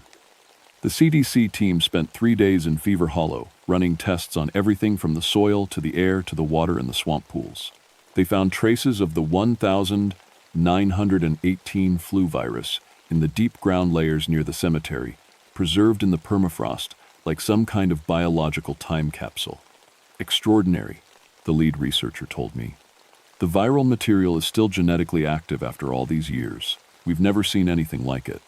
But they couldn't explain the temperature anomalies, or why my patients had developed symptoms so quickly, or why they'd all had the same fever dreams about 1918. The report called it mass psychogenic illness, triggered by exposure to historical flu virus remnants. I didn't bother telling them about the spirits. The valley was declared a biological hazard zone and closed to the public. Signs were posted at all the trailheads warning about contaminated groundwater and unstable soil conditions. Researchers would need special permits to visit, and only with full protective equipment. I requested a transfer to a different section of the forest. Tom Bradley approved it without asking questions, probably because I'd started jumping every time someone coughed near me. But I couldn't stop thinking about what the nurse had said. The fever keeps us alive, keeps us working. There were other places in the Appalachian Mountains where flu outbreaks had hit hard in 1918, other small communities that had been wiped out and hastily buried. Were there other fever hollows? Other places where the dead were still trying to save the living? I started researching historical pandemic sites in my spare time. I found records of similar outbreaks in remote valleys throughout Virginia, West Virginia, and North Carolina. Small settlements that had lost entire populations to the flu. Places where mass graves had been dug in a hurry and then forgotten. 6 months after Fever Hollow, I got a call from a ranger in the Blue Ridge Mountains. A group of historical researchers had developed mysterious fevers while studying an abandoned 1918 settlement. The symptoms were progressing fast, and standard treatment wasn't working. "How soon can you get here?" the ranger asked. I packed my medical kit, checking my supplies twice. Antibiotics, IV fluids, fever reducers, and one new addition, a small bottle of water from a spring in normal living ground. Sometimes you need to remind people which world they belong to. The drive to the Blue Ridge would take 4 hours. I hoped that would be soon enough. Because the 1918 flu pandemic left its mark on more places than just Fever Hollow, and some kinds of sickness, I'd learned, go deeper than anything medicine can cure. The dead have their own ideas about healing, and sometimes, if you're not careful, they'll try to heal you to death.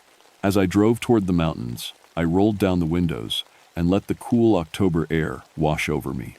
It felt good to be in 1986, breathing 1986 air, heading toward 1986 problems that could be solved with 1986 medicine.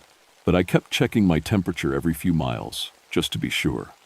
Because once you've felt the fever, you never really forget how it burns. And in the deepest mountains of Appalachia, some fires never go out.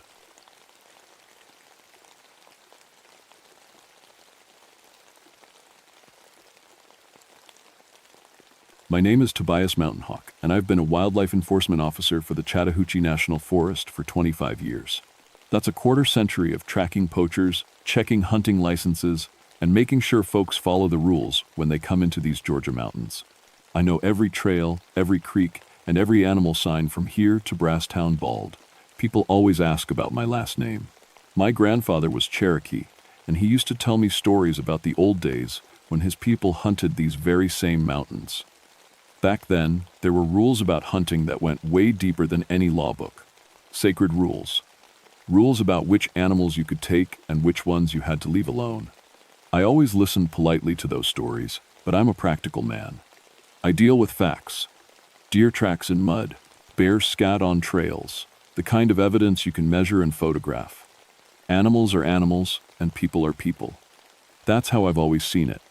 Until October of 1983, anyway. It started on a Tuesday morning when I got a call from dispatch. 3 hunters had come down from the mountains near Brasstown Bald, scared out of their minds. They claimed something was tracking them, something that knew exactly how to hunt humans. Probably just got spooked by a bear.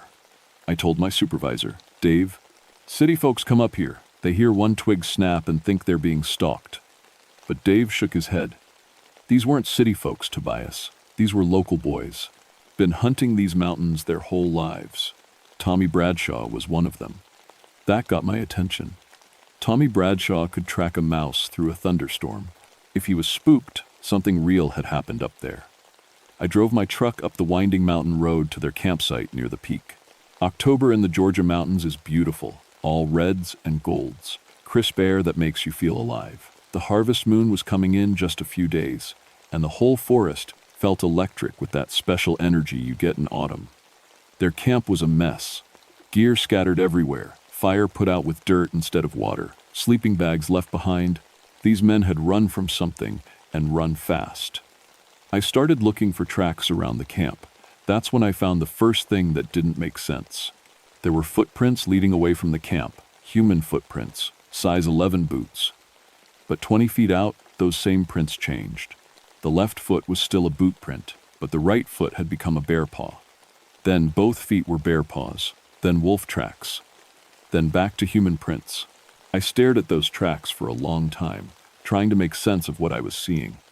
Maybe someone was playing a prank, switching between different fake feet. But the spacing was wrong for that. The stride stayed exactly the same, even as the tracks changed from human to animal. I followed the trail for about 100 yards before it disappeared completely on a rock outcrop. No more tracks, nothing. Like whatever had made them had just vanished into thin air. That night, I camped at the same spot where the hunters had been. I've spent more nights alone in these mountains than I can count, and they've never bothered me. But that night felt different. The usual forest sounds were all wrong. I heard a perfect elk call around midnight. Problem was, there aren't any elk in Georgia. Haven't been for over 100 years. Then I heard wolves howling, and we don't have wolves either. Not anymore. But the strangest thing was the silence that came after each call. In a healthy forest, when one animal calls, others respond. Birds rustle, small animals scurry. Something moves. But after each impossible call, the whole mountain went dead silent, like everything in the forest was holding its breath. I kept my rifle close that night and didn't sleep much. The next morning brought more strange reports. A family camping down near Vogel State Park said they'd watched a man walk into the forest at sunset. But in the morning, they found bear tracks leading away from the exact spot where the man had entered the trees. 2 different hunters called in saying they'd heard someone calling their names from deep in the woods, but when they followed the voices, they found nothing but animal tracks. I decided to bring in help. My friend Robert Blackfeather is a Cherokee elder who works as a cultural consultant for the Park Service. If anyone could make sense of what was happening, it would be him. Robert arrived that afternoon in his old pickup truck. He's in his 70s, with long gray hair and eyes that seem to see everything. He listened quietly as I told him about the tracks and the impossible animal calls. When I finished, he was quiet for a long time. Finally, he spoke. "My grandfather told me about something like this," he said. "A hunter who broke the sacred laws, who killed animals that were not meant to be killed. The spirits cursed him to become what he hunted, but never to be satisfied by the hunt. Robert, come on. You know I respect the old stories, but we're dealing with something real here. He looked at me with those sharp eyes. What makes you think the stories aren't real? That evening, we made camp together, near the spot where I'd found the strange tracks. Robert built the fire in the traditional Cherokee way, with specific prayers for protection. I thought it was just ceremony, but I have to admit it made me feel better. Around 10 o'clock, we heard footsteps approaching through the trees. Heavy, deliberate footsteps that sounded human. I grabbed my flashlight and called out the standard ranger greeting. "This is Ranger Mountain Hawk. Please identify yourself." The footsteps stopped. Then we heard a voice calling back. A perfectly normal human voice with a slight southern accent. "Just passing through, Ranger. Didn't mean to disturb you." "It's pretty late to be hiking, sir. Are you camping nearby?" "Something like that," the voice replied. I stood up and shined my light toward the voice, but I couldn't see anyone. The beam showed only trees and shadows. "Sir, I need to see some identification. Please step into the light." That's when we heard the laugh. It started human, but it changed as we listened. It became deeper, wilder, then it turned into a howl, then a roar, then something else entirely, a sound I'd never heard before and never want to hear again. Robert grabbed my arm. "Don't follow it," he whispered. "But I'm a law enforcement officer. When someone doesn't comply with a reasonable request, you investigate." I started walking toward where the voice had come from, my flashlight beam cutting through the darkness. I found tracks immediately, human footprints leading away from our camp. But as I followed them, they changed again. First one foot, then both feet became something else, something with claws. The tracks led me about 50 yards from camp before they stopped at the base of a massive oak tree. I looked up and saw something that made my blood freeze. There was a man sitting on a branch 20 feet above me. At least, it looked like a man at first. He was naked from the waist up, with long dark hair and skin that seemed to glow pale in my flashlight beam. But his eyes reflected the light like an animal's. And when he smiled, his teeth were too sharp and too white. "You should not have followed me, Ranger," he said in that same southern accent. "The hunt is not for you." I reached for my radio to call for backup, but when I looked up again, he was gone. Not climbing down, not jumping to another branch, just gone. I searched that tree for another 10 minutes, but found nothing. When I got back to camp, Robert was packing his gear. "We're leaving," he said. "Tonight." "Robert, what the hell was that thing?" He looked at me with fear in his eyes, and Robert Blackfeather had never been afraid of anything in his life. "That was Joseph Ridgerunner," he said. "He's been hunting these mountains for over 400 years. We packed up camp and hiked back to the parking area by moonlight." Robert wouldn't say much during the hike, but once we reached our vehicles, he told me the whole story. Joseph Ridgerunner had been a Cherokee warrior in the late 1500s, one of the greatest hunters in the tribe's history. But he became obsessed with the hunt. He started killing sacred animals, white deer, albino bears, eagles during nesting season. The tribal council warned him repeatedly, but he wouldn't stop. Finally, he killed a white wolf on the night of the hunter's moon. According to Cherokee law, white wolves were messengers from the spirit world. Killing one was the ultimate taboo. The medicine men cursed him that very night. They bound his spirit to the hunting grounds and transformed him into what he had become, a creature that could take the shape of any animal he had killed, but would never be satisfied by any hunt. He was doomed to hunt forever, growing hungrier and more desperate with each passing year. For 4 centuries, he stayed hidden, Robert explained, taking deer, bears, smaller animals, but something's changed. He's getting bolder, hunting closer to people. "Why now?" I asked. "The hunter's moon is 3 days away. Every 50 years or so, on the night of the harvest moon, the curse grows stronger. He gets more power, but also more hunger. And sometimes," Robert paused, looking up at the star-filled sky, "sometimes he starts hunting people." I wanted to dismiss it all as folklore, but I couldn't forget those eyes in the tree, the way the tracks had changed, the impossible animal calls. The next day, I got a call that changed everything. A hunter named Mike Patterson had been found dead near Anaruby Falls. The body had been torn apart by what looked like Multiple different animals, LNTR, claw marks from a bear, bite marks from a wolf, and puncture wounds that looked like eagle talons. But here's the thing that made no sense. All the wounds were fresh, like they'd happened at the same time. No single animal could have made all those marks. And there were human footprints all around the body, circling it like someone had been dancing. The state police wanted to call it a bear attack, but the medical examiner was baffled. It's like he was attacked by a whole pack of different animals, she told me, but they would never hunt together like that. I knew what had really happened, even if I couldn't put it in my official report. That night, I went back to the mountains alone. I know it was stupid, but I had to see for myself. I parked at the Brasstown Bald Visitor Center and hiked up to the observation tower. From there, you can see for miles in every direction. The harvest moon was rising, huge and orange through the trees. And, in that moonlight, I saw something that will haunt me for the rest of my life. There were animals moving through the forest below me, but they were moving wrong. A bear was walking upright like a man. A deer was stalking through the underbrush like a predator.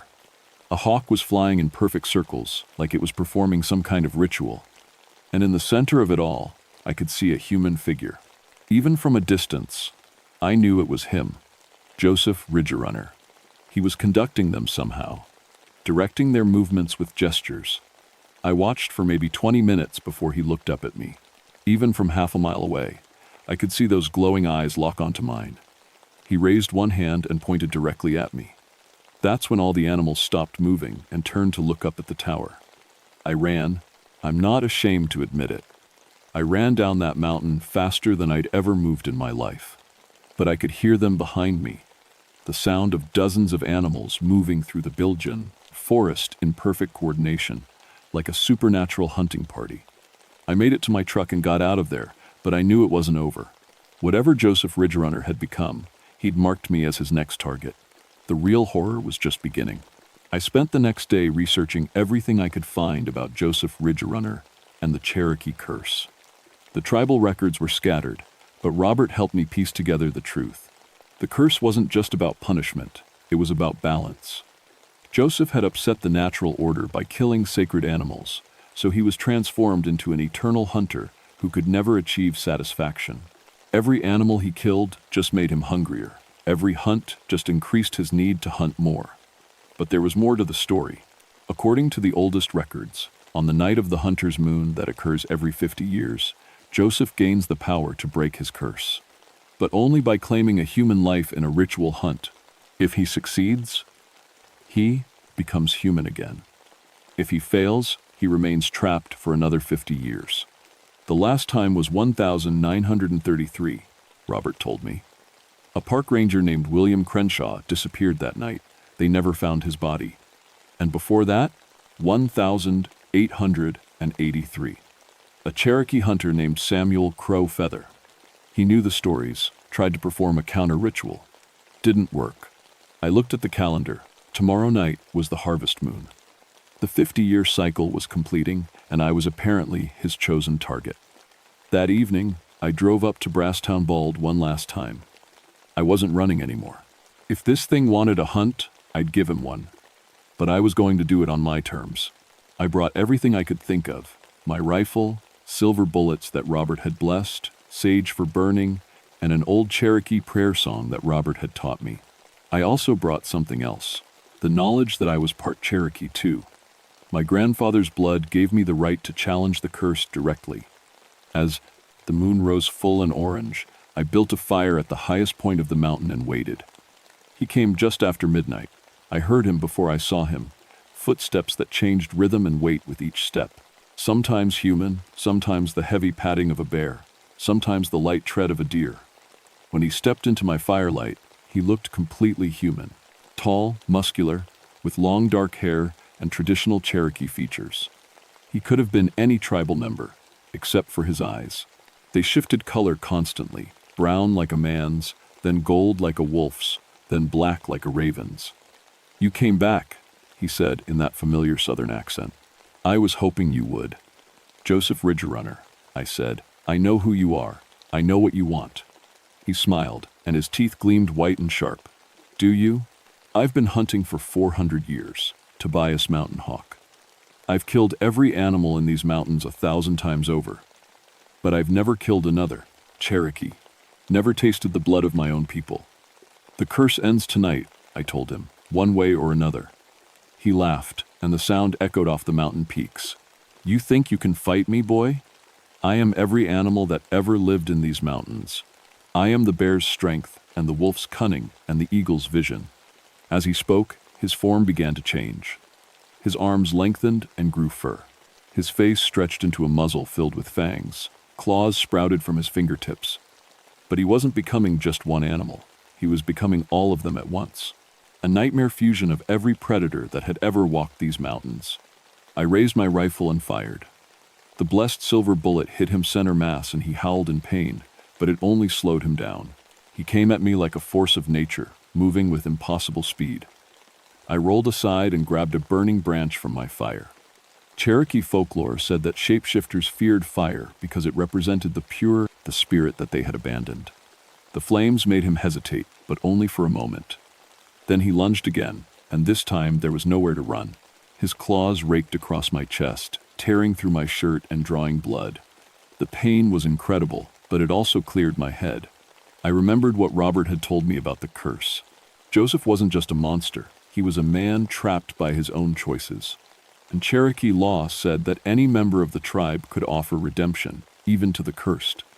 Joseph, I said, backing away from his advance, I offer you the old choice. Return to human form and face judgment by Cherokee law, or remain cursed forever. He stopped mid-attack, his twisted features showing confusion. I am Tobias Mountain Hawk, grandson of Walking Bear, great-grandson of Stanson River. By the blood of our people, I invoke the ancient right of tribal judgment. For a moment, his form wavered between animal and human. I could see the man he had once been, trapped inside the monster he had become. 400 years, he whispered. 400 years of hunting and never being satisfied. I just wanted to be human again. Then choose to be human, I told him. The curse only has power if you keep feeding it. He looked at me with eyes that were fully human for the first time. Then he smiled, a sad, tired smile. I choose, he said. The transformation was immediate and terrible. His animal features melted away like wax, revealing the man beneath. But 4 centuries of unnatural life couldn't be undone easily. As he became fully human, his body began to age rapidly. Decades of time caught up with him in seconds. Within moments, Joseph Ridgerunner was an ancient man, withered and frail. He collapsed beside my fire, but he was smiling. Thank you, he whispered. The hunt is finally over. He died as the first light of dawn touched the mountain peaks. I carried Joseph Ridgerunner's body down the mountain as the sun rose over the Georgia peaks. It felt like carrying feathers. There was almost nothing left of him. Robert was waiting for me at the ranger station, along with several other Cherokee elders. They had known this night would come, had been watching and waiting for 50 years. We buried Joseph, according to Cherokee tradition, in a ceremony that few living people had ever seen. The elders said prayers to release his spirit and restore the balance he had disturbed so long ago. The official report listed the recent deaths as bear attacks.